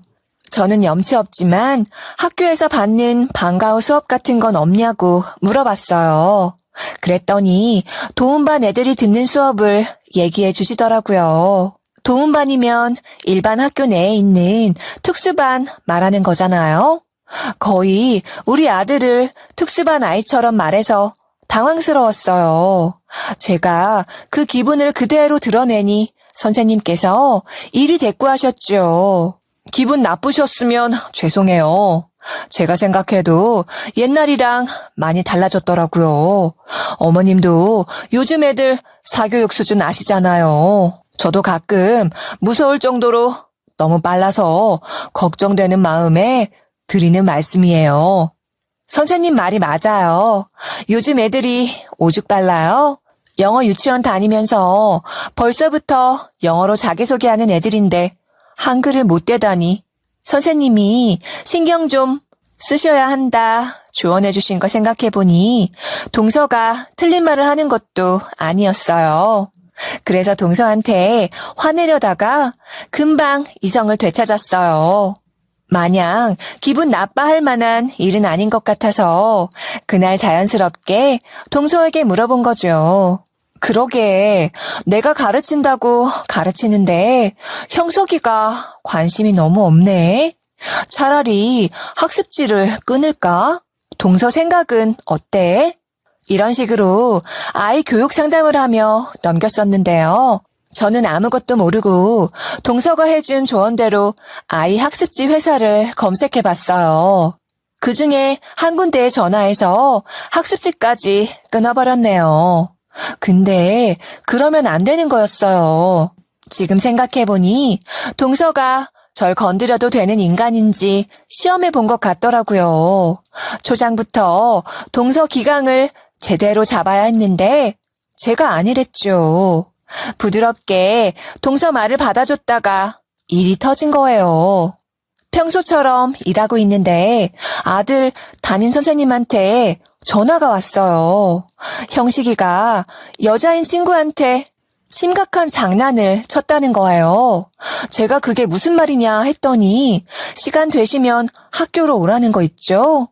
상담이 필요하다는 말에 반차를 내고 학교로 향했어요. 학교에 가서 선생님께 무슨 일이냐고 물어봤거든요. 그런데 담임 선생님이 저한테 이러시는 거예요. 형석이 반 안에 늘 주의주시하고 있는 여자애들이 있거든요. 책상 서랍 안에 상한 우유를 넣고 터뜨리거나 애들 물건을 가져가 놓고 모른 척하는 일이 많은 것 같아요. 교과서에 낙서를 하고 칠판에 누구랑 누구 사귄다고 적어놓고 놀리기도 했대요. 담임쌤이 하는 말을 들어보니 그야말로 악동무리가 따로 없더라고요. 그중에서 대장인 여자애가 또래보다 키가 크고 힘이 셌나 봐요. 형석이가 그 여자애랑 다투게 됐대요. 담임쌤도 다툰 현장을 직접 목격한 후에 저한테 전화를 하게 된 거였어요. 제가 죄송하다 아무리 그래도 여자애인데 저희 애가 큰 사고를 쳤다 사과드리고 있었는데 갑자기 문이 쾅 하고 열린 거예요. 고개를 들어보니 바로 눈앞에 동서가 서 있더라고요. 제 아들을 괴롭힌 그 여자애가 동서 딸이었던 거예요. 동서의 딸이자 제시 조카인 진아는 정말 말괄량이었어요. 장난이 너무 심해서 어린이집 다닐 때도 어린 여자애들이 학을 뗐거든요. 진아랑 놀기 싫다며 도망 다니는 바람에 진아가 한동안 우울해 있었어요. 진아는 친하게 지내려고 장난을 친 건데 그 정도가 너무 심했던 거죠. 결국 동서가 혼자 다니는 진아를 걱정한 적이 있었어요. 이제 곧 초등학교 들어가는데 거기서도 애들이 안 놀아주면 어쩌나 고민하더라고요. 그래서 제가 먼저 손을 내밀어서 제안해봤어요. 동서, 그럼 이렇게 해보는 건 어때? 학교에 가서 형석이랑 진아랑 같은 반에 붙여달라고 하는 거야. 진아가 어린이집 적응하기 힘들었다고 하면 이해해주지 않을까? 동서가 제 제안을 듣고 너무 좋다며 시간을 내서 학교에 가보자고 하더군요. 그래서 곧바로 담임 선생님한테 전화해 상담 날짜를 잡아놓고 연차를 내놨어요. 동서랑 같이 학교에 가서 이야기해 보니까 반응이 긍정적이더라고요. 아무래도 학교 측에서 진아가 친구들 사귀는 걸 어려워한다고 하니 우리 부탁을 들어주신 것 같았어요. 그래서 제 아들인 형석이와 동서 딸인 진아가 한 반이 된 거예요. 여자아이랑 남자아이인데도 서로 잘 붙어 다니고 어울려 놀길래 문제 없는 줄 알았죠. 우리가 방심한 사이 이런 일이 터진 건데요. 동서가 어떻게 우리 애한테 그럴 수 있냐 계속 사과하라고 강요했어요. 형님, 남도 아니고 시 조카잖아요. 같은 가족한테 어떻게 이러실 수 있냐고요. 저 이대로 못 넘기겠어요. 법적인 조치 취하기 전에 사과하셔야 할 거예요. 동서가 제 눈앞에 시 조카를 들이밀더니 그 어린 것한테 고개 숙이라는 말까지 하더군요. 심한 장난을 친 건 시 조카인데 동서만 피해자인 척 구니까 화를 냈죠. 아니 동서, 진아가 먼저 장난쳤다면서 왜 나한테 그러는데? 누가 보면 우리 형석이가 진아 못 살게 군 줄 알겠어. 나도 사과해야지만 동서도 사과해야지. 그런 식으로 나오면 안 돼. 동서가 그동안 저를 고졸이라고 무시하거나 대놓고 깔본 적 없었거든요. 그런데 동서가 이때 격분하면서 본성을 드러내는 거예요. 저한테 이런 막말을 하는 거 있죠? 뭐가 어쩌고 저째? 이런 걸 형님이라고 모셔보려고 한 게 내가 바보지. 고졸이랑 무슨 말을 하겠어?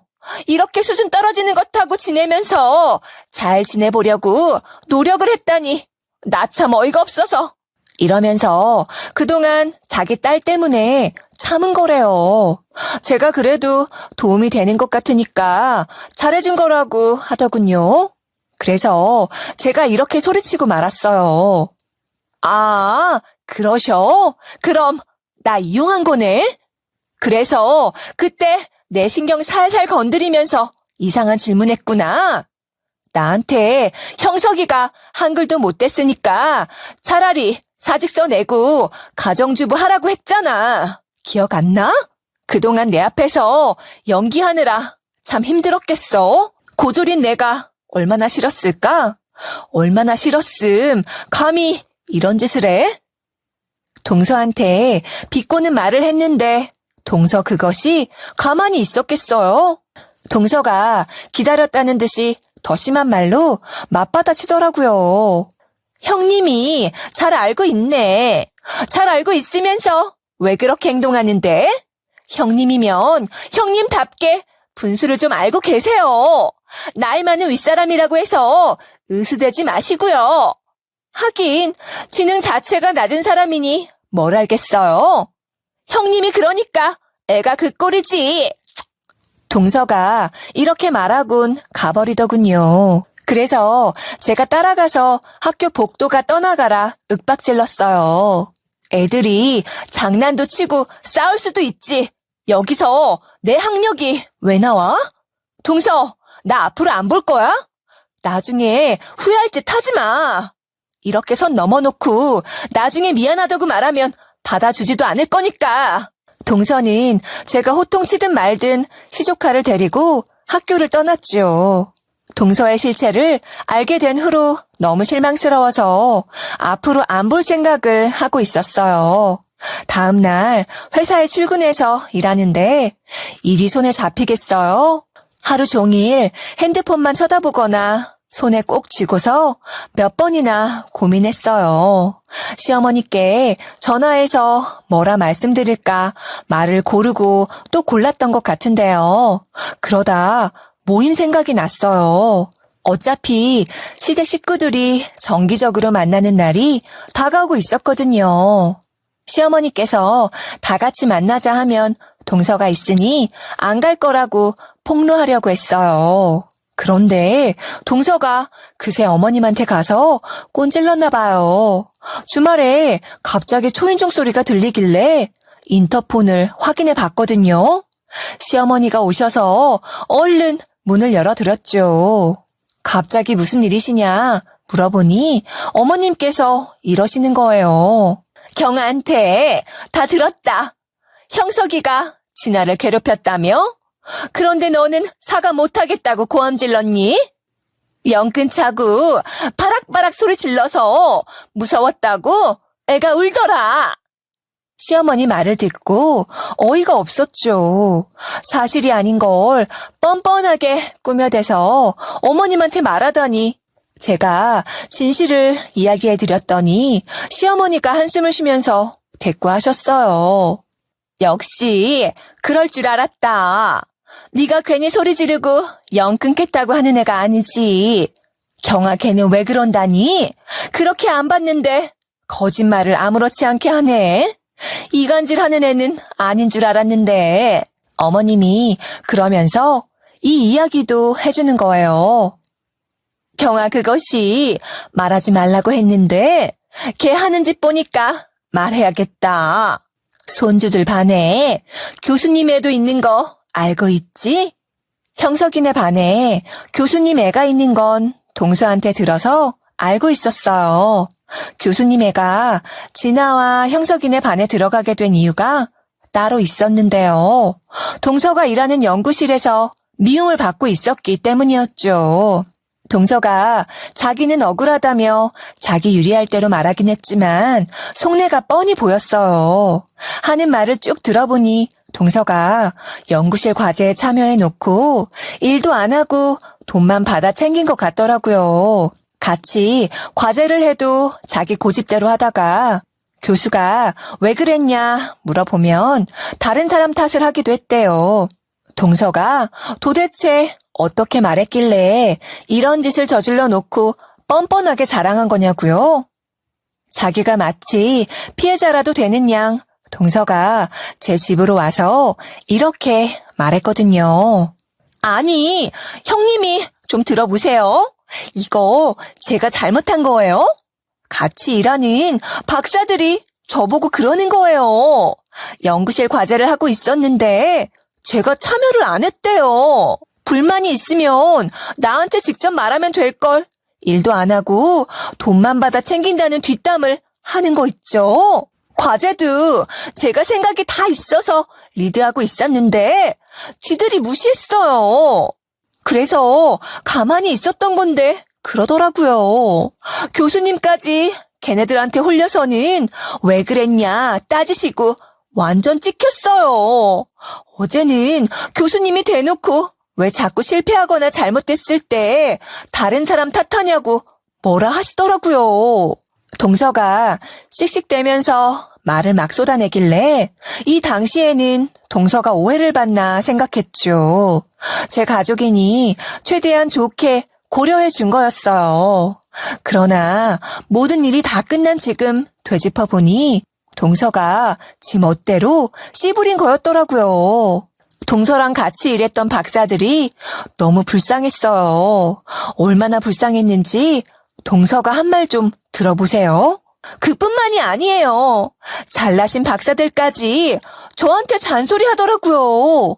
저보고 무조건 할 수 있다고 말하지 말라는 거 있죠? 결과물 개판으로 만들어 놓고 도망가지 말래요. 맨날 제가 핑계 댄다고 하는데 이거 집단으로 저 괴롭히는 거 아니에요?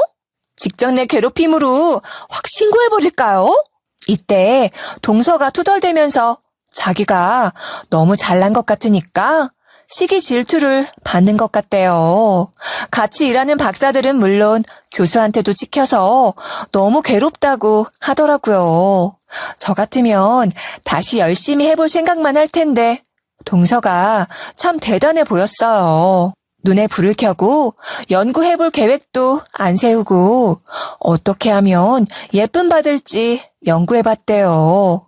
그러면서 이런 얘기를 해줬었죠. 안 그래도 교수님이 밥 먹다가 자녀분 이야기를 해주시더라고요. 교수 따님분이 경계성 지능이래요. 형님은 경계성 지능이 뭔지 알고 계시죠? 경계성 지능은 지능 지수가 71에서 84인 사람을 말하는데요. IQ 70 아래면 지능이 부족하다고 판단돼 특수학교라도 보낼 수 있지만 교수 딸내미는 그것도 아닌 것 같았어요. 동서가 교수 눈에 띄려고 싸바싸바 하다가 이런 말을 들었대요. 우리 애가 75 정도의 애매한 지능을 가지고 있어서 특수학교에서도 받아주지 않더라. 게다가 겉으로 보기에는 멀쩡해 보이니 특수학교에 보내고 싶지도 않아. 고민 끝에 결국 일반 학교에 보냈는데 애가 친구들이랑 못 어울린다는 거 있지? 담임 선생님이 불러서 학교에 가보니까 우리 애 교육이 힘이 든다네. 수업 시간에도 방해가 돼서 학교를 옮겨야 한대. 오죽했으면 교수가 자기 밑에 있는 박사들한테 하소연을 했겠어요. 많이 답답했는지 한숨을 푹푹 쉬면서 밥을 먹었다고 해요. 동서는 이때를 놓치지 않고 잘 보일 준비를 한 거죠. 안 그래도 교수가 동서를 다른 랩실로 보내려고 하는 등 자르려는 조짐이 보여서 동서가 점수 좀 따보려고 했나 봐요. 박사들이 숙연하게 고개 숙이고 있던 그때 동서가 입을 열었다고 해요. 교수님, 그럼 자녀분 우리 학교로 보내세요. 저희 딸이 반에서 대장격이라서 애들 꽉 잡고 있어요. 교수님 애가 오면 우리 애가 잘 봐줄 거예요. 저희 애 진짜 착한 애거든요. 동서가 이런 입 벌린 소리를 해대니 고민이 많았던 교수가 눈빛이 흔들렸다고 합니다. 한참을 망설이다가 동서를 쳐다보며 재차 물었다고 하는데요. 진짜로 그래도 될까? 당연히 전학은 받아줄 테지만 같은 반으로 배정 못 받으면 어쩌지? 그럼 말짱 도루묵아냐? 동서가 이날 무슨 방법이 있는 것처럼 굴었다고 해요. 아주 당당하게 자기 가슴 팍팍 쳐대면서 말했다는 것 좀 들어보세요. 걱정하지 마세요. 제가 그 학교 꽉 잡고 있습니다. 교수님은 아이 전학 보낼 준비만 하세요. 나머지는 제가 알아서 다 해결하겠습니다. 동서가 그동안 한 짓이 있으니 교수도 못 믿었을 거예요. 그런데 마지막 썩은 동아줄이라도 잡는 심정이었는지 교수가 동서 말대로 따랐다고 하죠. 진짜로 우리 애들이 다니고 있는 학교로 보낼 준비를 한 건데요. 동서가 학교에 가서 어떻게 했냐 궁금하실 텐데요. 정말 무식하게 했더라고요. 제 집에 와서는 갑자기 학교에 전화 한 통 해야겠다고 하더군요. 학교 선생님이 전화를 받자마자 다짜고짜 면담하자고 했다고 해요. 선생님이 중요한 행사 일정이 있어서 안 된다고 해도 전화로 아주 떼를 썼어요. 왜요? 왜 안 되는데요? 잠시면 되잖아요. 무슨 행사길래 그러세요? 애들 교육보다 더 중요한 행사가 있어요? 네? 말해보세요. 그래서 어쩔 수 없이 선생님이 빠른 시일 안에 면담 일정을 잡아줬다고 하죠. 동서가 그 날짜와 시간에 맞춰 학교에 가서는 뭐라 했는지 아시나요? 저희 애랑 교수님 애랑 붙여주세요. 어려울 것 같아도 해주세요. 교수님 애가 괜히 전학 온 것 같으세요?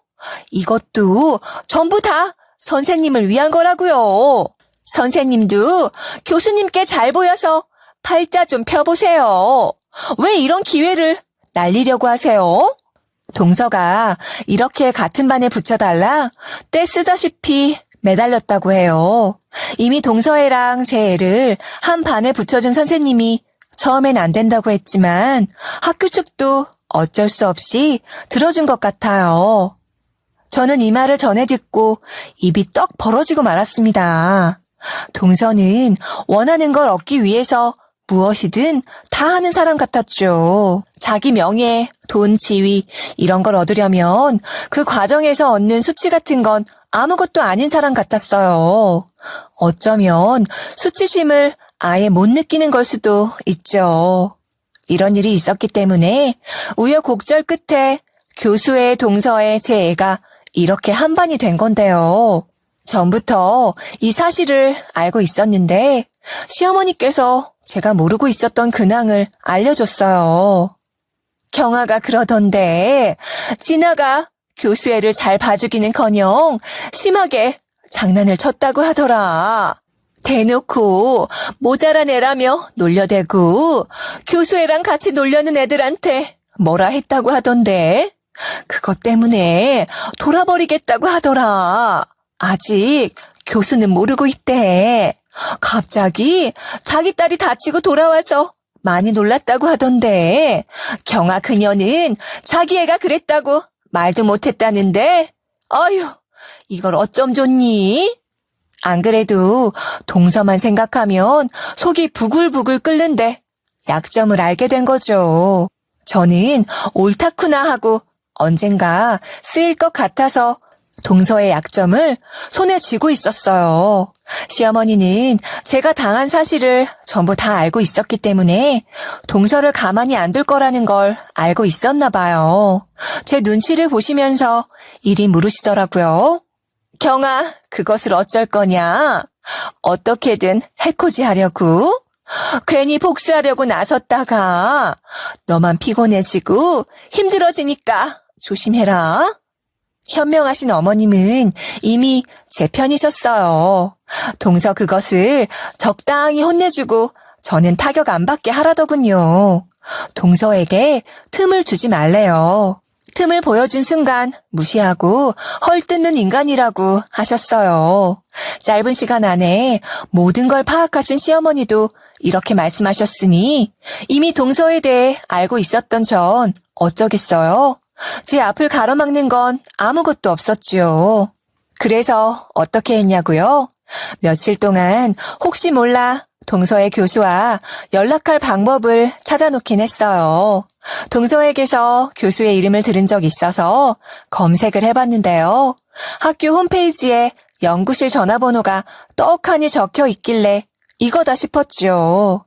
동서가 한 번 더 선을 넘거나 제 애를 건드리면 끝이라고 생각했어요.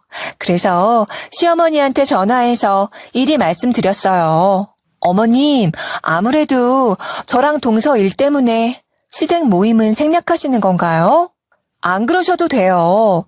오히려 저 동서 만나고 싶어요. 아니, 만나야 해요. 해야 할 일이 있거든요. 이 말과 함께 시댁 식구들 모아놓고 식사 자리 좀 갖자고 해봤습니다. 제가 동서 그것을 정신 좀 차리게 해주겠다고 하니 어머님이 제 말을 들어주셨어요.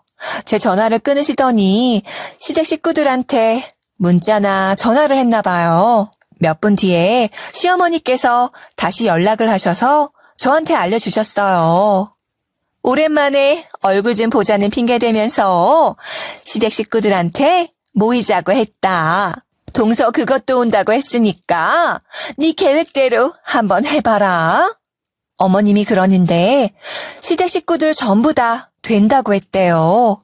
저희가 매달 마지막 주 토요일 날 1시에 만나거든요. 그래서 가족들을 전부 다 수용할 수 있는 큰 식당을 예약했어요. 약속 시간이 되자 그 식당으로 시댁 식구들이 하나 둘씩 모이기 시작했죠. 이제 자연스럽게 어울리며 동서가 어떻게 하나 지켜봤는데요. 동서는 저를 보고선 인사도 안 했어요. 눈이 마주쳤는데도 고고하게 저를 쳐다보더니 피식 비웃더라고요.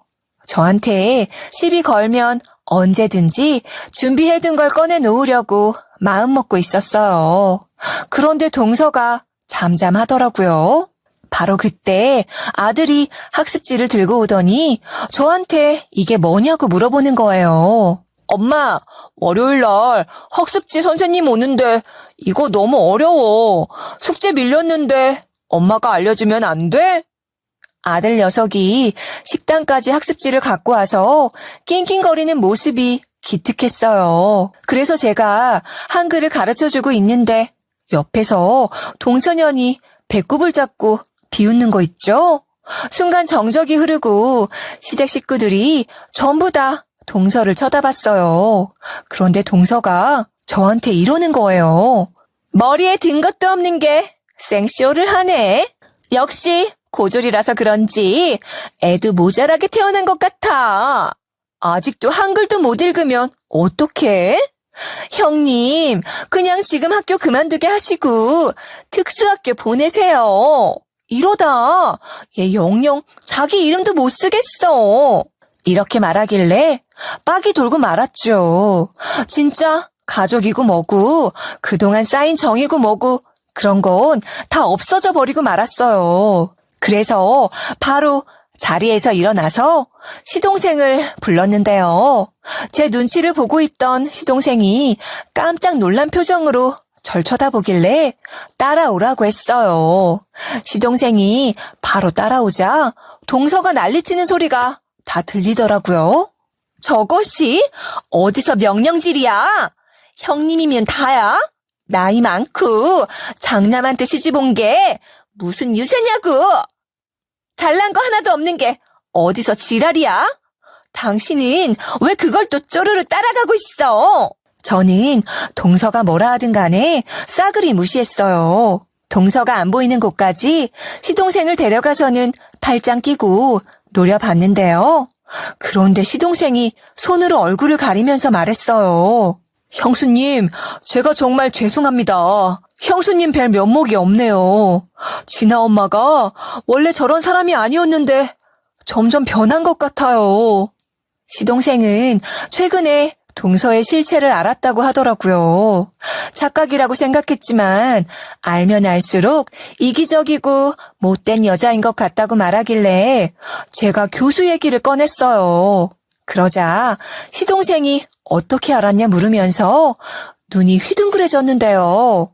시동생도 교수 애가 진아 때문에 힘들어하고 있는 걸 알고 있었던 거죠. 그래서 제가 따로 저장해둔 연구실 전화번호를 보여주면서 말했어요.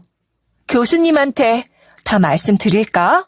전부 다 말씀드리면 동서도 그쪽 업계에서 매장 당하고 정신 차릴 거 아냐. 난 이대로 못 살아. 나는 무시당해도 우리 애가 무시당하는 건 못 참겠거든. 그랬더니 시동생이 쩔쩔매면서 저를 붙들고 이러더라고요. 형수님, 이러지 마세요. 진아 엄마가 아무리 미워도 그러시면 안 돼요. 저희 진아 좀 생각해 주세요. 교수님이 학교 찾아가면 우리 진아는 어떡해요? 시동생이 시 조카 얘기를 꺼내면서 한 번만 봐달라며 동서는 자기가 어떻게든 말려보겠다고 하더군요.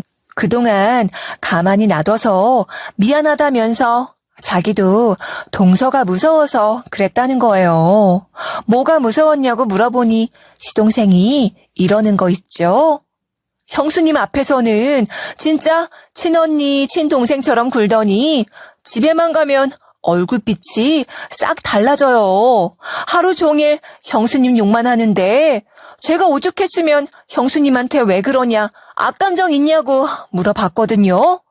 그런데 진아 엄마가 고졸에 아무것도 아닌 애가 자기보다 돈 많이 벌고 남편 직업도 더 좋아서 열받는데요. 그 말을 듣고 있는데 정상이 아닌 사람 같았어요. 오랫동안 연구하고 제자리 걸음하고 있는 사람이라 그런지 자존감이 바닥을 친 것 같아요. 갑자기 화내고 질투하고 막말을 해대는데 이제는 이해하려고 해도 이해할 수가 없어요. 저도 이제 지친 것 같아요. 제가 그동안 알지 못했던 동서의 모습을 시동생이 말해주더라고요. 동서는 생각보다 음침하고 더러운 사람인 것 같았죠. 시동생도 그걸 파악했는지 골치 아프다며 저한테 부탁 하나를 했어요. 저도 이혼하고 싶은데 진아 때문에 참고 있어요. 진아만 아니었으면 저도 형수님께 어떻게든 해보라고 말씀드리고 싶을 정도예요. 하지만 진아가 걱정되니까 일단은 참아주세요. 오늘 진아 엄마 아무것도 안 했잖아요.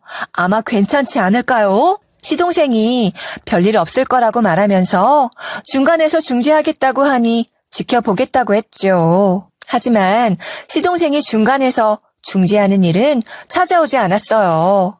자리로 돌아간 순간 일이 이미 벌어져서 열이 확 받아버리고 말았거든요. 정말 믿을 수 없게도 동서가 시댁 식구들 앞에서 우리 아들을 혼내고 있었어요. 제가 뭐 하는 거냐 물어보니 동서가 이리 대꾸하더라고요. 멍청하면 혼나야죠. 이 나이 먹도록 한글 공부도 안 하고 뭐 했냐고 혼 좀 냈어요. 그랬더니 울더라고요.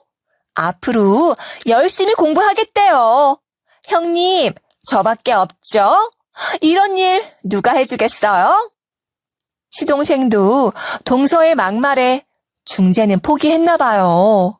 바로 그때 시동생이 벌벌 떨며 제 정체를 말해주더라고요. 당신 지금 어쩌려고 이러는 거야? 형수님, 지금 다 알고 있어. 교수님 애가 진아한테 그런 짓 당하는 것도 알고 있고 교수님 번호도 알고 있다고. 동서년이 그 말을 듣자마자 얼굴이 하얗게 질리는 거예요. 그게 사실이냐 묻길래 제가 전화기를 흔들어 보이면서 말해봤어요. 왜? 믿기지 않아? 전화 걸어볼까? 내가 교수 연락처 하나 못 찾을 줄 알았어? 왜 이렇게 놀래? 내가 바보같이 당하고 있을 줄 알았나 봐. 그리고 진짜로 연구실로 전화를 걸어서 여보세요? 혹시 김필산 교수님 계시나요? 라고 말하기 무섭게 동서가 달려오더라고요. 동서가 제 앞에서 쓰러지듯이 바닥으로 풀썩 엎드렸어요. 제 바지가랑이를 잡으며 미안하다, 자기가 잘못했다고 사과하는 거 있죠? 자기가 선 넘은 것 같다고 용서를 구하길래 제가 딱 잘라서 말했어요. 나 동서 용서해줄 생각 없어. 1분 전까지만 해도 우리 애 무시하면서 혼내고 있었잖아. 그게 반성하고 있는 사람의 태도야? 전혀 뉘우칠 생각이 없어 보이니까 내가 교육시켜 줄게. 동서가 맨날 책상에 앉아서 공부만 하고 연구만 하니까 세상이 얼마나 무서운지 모르지? 그런데 이제 알아야지. 언제까지 그렇게 살려고 그래? 동서가 제 말을 듣고 손이 발이 되도록 빌면서 울먹거렸는데요.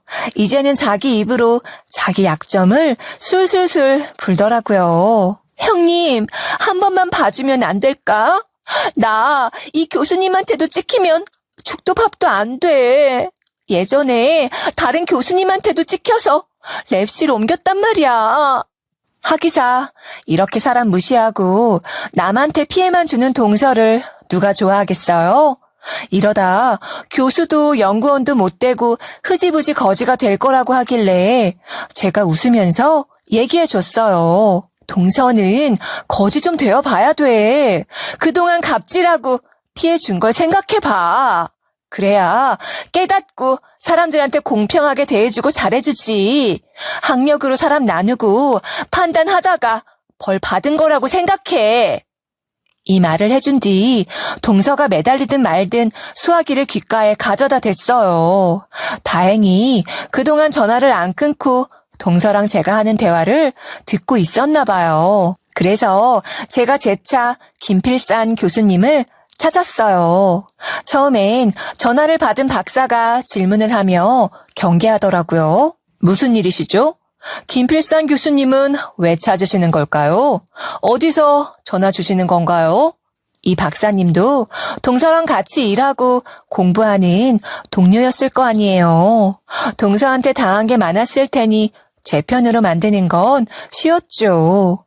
바로 동서 이름을 말하면서 시원하게 설득해버렸어요. 오경아 박사님 아시죠? 거기 연구실에서 일하는 걸로 알고 있는데 오경아 박사님과 김필산 교수님 따님분과 관련돼서 드릴 말씀이 있어요. 김필산 교수님 자녀분이 학교에 적응을 못해서 오경아 박사님이 학교를 추천해 주신 거 들으셨을 거예요. 교수님 자녀분이 실제로 그 학교로 전학을 가게 됐어요. 그 후로 엄청난 일이 생겼고 폭로할 게 생겼거든요. 한마디로 오경아 박사님이 잘못하고 숨기고 있는 게 있으니까 지금 바로 교수님께 말씀드리는 게 나을 거예요. 제 말을 무시하고 끊어버리면 어쩌나 싶었는데 제 예상이 맞았나 봐요. 박사님들끼리 무슨 얘기를 하는지 수화기 너머로 오경아 오경아 하는 게 들리더라고요. 그러게 피해 안 주고 인생을 똑바로 살았어야죠. 이게 다 동서가 자초한 거예요. 잠시 뒤에 진짜로 박사님이 교수님께 전화를 바꿔줬어요. 무슨 일이냐? 묻는 교수의 목소리가 들리자마자 준비해 놓은 말들을 쏟아냈어요. 오경아 박사님이 지금 실수하셨거든요. 박사님 자녀분이 편 가르기를 하며 교수님 자녀분을 힘들게 하시는 것 같아요. 그래놓곤 교수님한테는 오히려 잘 놀아주고 절친한 친구인 척 구는 것 같더라고요. 교수에게 모든 사실을 다 이야기하니 동서 얼굴이 사색이 되더군요. 게다가 교수가 직접 만나서 얘기하자며 시간과 장소를 잡아버렸으니까요. 동서 몸이 완전히 무너져 내리며 인생 끝장났다고 꺼이꺼이 울길래 제가 아직 멀었다 해줬어요. 동서가 그게 무슨 말이냐 매달렸지만 무시하고 전화를 끊은 다음 시댁 어르신들께 인사드리고 먼저 자리를 빠져나왔죠.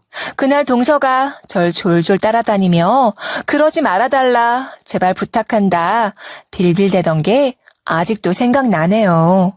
제가 그동안 당한 게 있는데 이대로 끝나면 아쉽죠. 교수님과 잡은 시간대에 맞춰 교수실로 찾아가 봤는데요.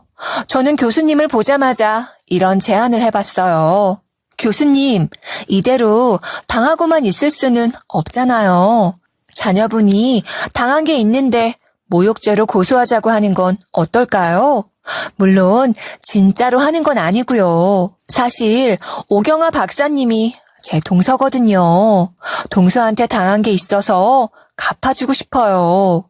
이번 기회에 제대로 정신 차리게 해주면 다음부터 이런 일도 없을 거고요.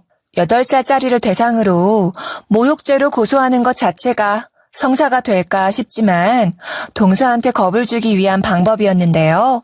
교수가 제 제안을 듣고 그 자리에서 바로 동서를 불러내더라고요.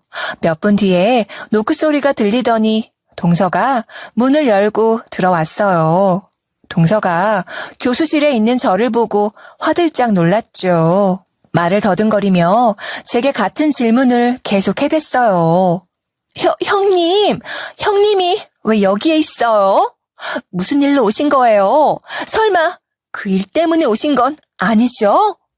동서가 마른 침을 꿀꺽 삼키면서 제 대답을 기다리고 있길래 한참 동안 침묵을 지켜줬어요. 대략 1분 뒤에 천천히 입을 열어서 답해줬죠. 교수님이랑 같이 동서를 고소하든 시 조카를 고소하든 뭐든 하려고 상의하고 있었지. 왜? 어떤 제목으로 고소할지 궁금해? 같이 논의해볼까? 동서가 어떻게 반응할까 예상해봤는데 예측이 안 되더라고요. 욕하고 날뛸 줄 알았는데 동서가 통곡을 하며 소리쳤어요. 형님, 언제까지 이럴 거예요? 제가 그 정도로 잘못한 거예요? 사과했으면 된 거 아니에요? 고작 이런 이유로 사람을 사지로 모는 게 말이 된다고 생각하세요? 저는 동서가 한 사과가 사과 같지도 않아서 생각나지도 않았어요. 사과했으면 됐다? 사과가 무슨 만능인가요? 적반하장으로 화내는 것보다 더 열받는 반응이었어요. 제 예상대로 동서가 전혀 반성한 것 같지 않길래 교수님께 말씀드렸네요. 보셨죠? 이렇게 뻔뻔한 거. 교수님 속여놓고 뭐가 잘났다고 소리를 지르네요. 이런 사람이니까 애도 그렇게 잘하는 겁니다. 콩 심은 데 콩 나고 팥 심은 데 팥 난다잖아요. 저런 엄마 밑에서 자라니까 8살짜리 애가 순진하고 착한 애한테 그런 짓을 하는 거죠. 동서는 제 말을 듣고도 억울하다고 하길래 교수님께 사과했냐고 말했어요. 사과도 안 하고 당당하게 책상에 앉아 있었냐고 뭐라 한 거죠. 교수도 제 일침에 동의하는지 고개를 끄덕이며 그냥 넘어가면 안 되겠다고 했어요. 그랬더니 동서가 펄쩍 날뛰면서 저한테 호소하는 거예요. 형님, 우리 가족이잖아. 가족끼리 이러면 안 되잖아. 도대체 왜 이러는데? 사과했잖아. 앞으로 안 그러겠다고 사정했잖아. 내가 여기서 뭘 어떻게 하면 되는데? 저는 그런 동서에게 냉정하게 나가라고 했어요. 동서가 무릎 꿇고 빌겠다고 하길래 친히 막말까지 해줬죠. 이제 무릎 꿇고 빌어도 소용없어. 이제 벼랑 끝에 내몰리니까 사과하려고 그래? 동서가 진작에 양심적으로 행동했으면 이런 일 없었어. 잘못했을 때 바로 솔직하게 고백하고 사과했어야지. 출세하고 남들보다 잘나 보이려고 얌체 같은 짓을 해? 너한테 사과 받을 생각 없어?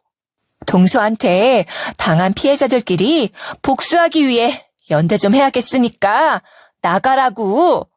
제가 전곡을 찌르다 못해 동서 마음을 후벼 파버렸어요.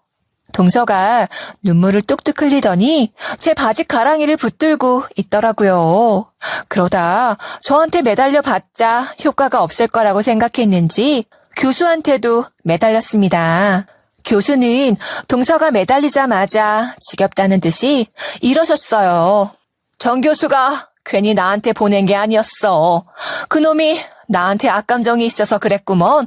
이러지도 못하고 저러지도 못하고 눈에 가시 같은 것이었는데 잘 됐네.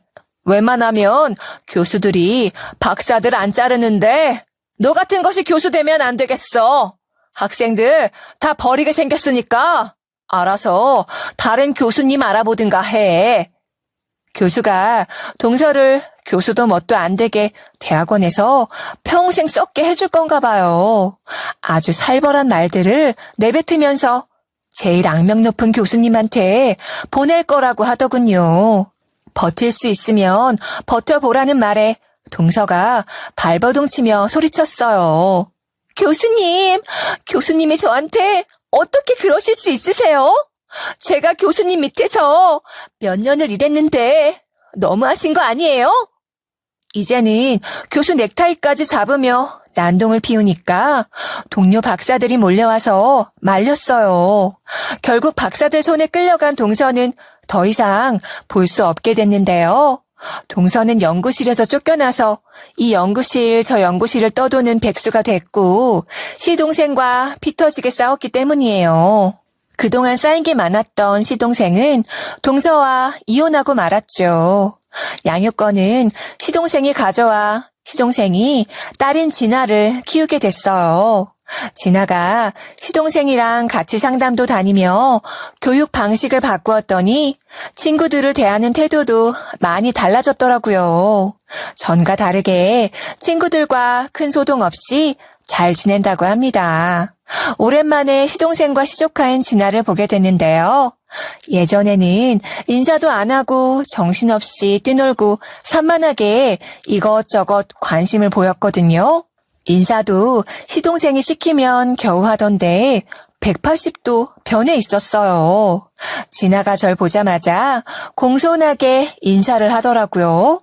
시동생 얼굴을 보니 고생을 많이 한 눈치라 응원했더니 저한테 이런 얘기를 해줬죠.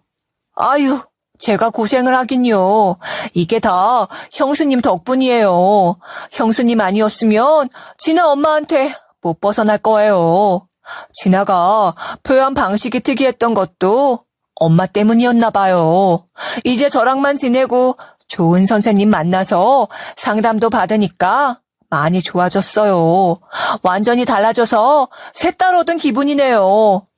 시동생이 활짝 웃으면서 말해주는데 저까지 기분이 좋아지더라고요. 제가 교수님에는 어떻게 됐냐 물어보니 진아가 행동 교정이 된 덕분에 교수에도 빠르게 적응해 갔다고 해요. 너무 잘된 일이라고 하니 시동생이 말해주었죠. 진아가 좋아진 덕분도 있지만 형석이가 잘 챙겨줘서 교수님에도 적응을 한 거죠 뭐. 형석이가 있어서 가능했던 일이었어요. 안 그랬음 교수님 자녀분 또 전학 갔을걸요? 시동생이 절 너무 좋게 봐줘서 생긴 오해는 아니었어요. 제 아들 형석이랑 교수님 따님분이 절친이 됐거든요. 교수님이 학교를 통해 번호를 물어보셨는지 저한테 연락을 해오셨어요. 전화를 받아보니 이런 말씀을 해주시더라고요. 우리 희경이가 형석이랑 친해진 후로 많이 밝아졌어요. 덕분에 살았어요. 고마워요. 아이 문제 때문에 늘 조마조마했는데 이렇게 해결될 줄 몰랐네요. 애들끼리 친하게 지내는데 우리도 가깝게 지내보고 싶네요. 앞으로 연락하면서 지내도 괜찮을까요? 저는 당연히 괜찮다고 말씀드렸죠. 그날을 계기로 친분이 생긴 교수가 개인적으로 만나자는 연락을 하기도 했어요. 저 고졸이라고 무시하던 이전 동서 덕분에 교수 친구가 생긴 거죠.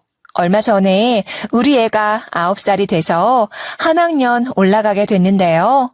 교수님이 평소처럼 안부 전화를 하더니 한참을 뜸들이다 제게 부탁을 하더라고요. 이번에 저희 애들이 2학년이 되잖아요. 저희 애가 형석이랑 떨어지면 따돌림 당할까봐 걱정되는데 같은 반 해주시면 안 될까요? 만약에 허락해 주시면 제가 직접 학교 방문해서 말씀드려 볼게요. 우리 애도 교수 애를 좋아하기도 하고 절친이나 다름없어져서 교수의 부탁을 들어주기로 했어요. 설마 될까 하는 심정으로 기다리고 있었는데 이번에도 우리 애랑 교수 애가 같은 반이 됐대요. 그 후로 형석이가 교수님의 자녀분을 집으로 데리고 와도 되냐고 묻더라고요. 형석이가 친구를 집으로 데려오겠다고 한 건 처음이라서 의외였어요. 그때 교수님 애를 처음 봤는데 똘망똘망하게 생겨서 마음에 들었죠. 말도 생각보다 똑부러지게 잘했어요. 제가 형석이 어디가 좋냐고 물어보니까 이렇게 답했거든요. 형석이는 다른 애들이랑 다르게 착해요. 애들이 놀리면 맨날 막아주고 말려요. 장난쳐도 그만해주라고 하니까 좋아요. 제 아들이 칭찬받았는데 왜 제 기분이 좋을까요? 우리 아들은 쑥스러워서 막 다른 방으로 달려가는데 저만 입꼬리가 절로 올라가더라고요. 어른들 싸움으로 인해 제 아들한테 의도치 않게 좋은 친구를 만들어준 것 같았죠. 그렇게 며칠이 흘렀을까요? 교수도 자녀 고민이 없어진 게 제 덕분이라며 얼마 전에 제 생일이라면서 비싼 그릇 세트를 사주시더라고요. 저는 그 그릇 사진을 찍어서 이전 동서에게 자랑하기도 했어요. 도대체 어떤 식으로 자랑을 했냐고요? 바로 이런 식으로 얄밉게 문자 보내버렸죠. 이거 봐봐. 이거 누가 보내주신 건지 알아? 바로 김필산 교수님이 보내주신 거야. 내가 너 덕분에 교수 인맥이 다 생겼네. 부럽지? 이걸 어쩌냐? 넌 이제 교수도 못 되고 평생 대학원 노예나 하고 있을 텐데. 이전 동서가 메시지를 읽더니 아무 말도 안 하더라고요. 번호를 바꿨을지도 모르지만 제 인생에서 이전 동서가 사라져서 너무 행복하다는 말을 남겨줬어요. 동서가 이 문자를 읽고 또 답장이 없네요. 아무래도 자기가 그때 왜 그랬나 후회하고 있겠죠? 그런데 지금 후회하면 어쩌나요? 자기보다 못한 사람 무시하다 벌 받은 건 되돌릴 수 없으니까 평생 괴로워했으면 좋겠네요.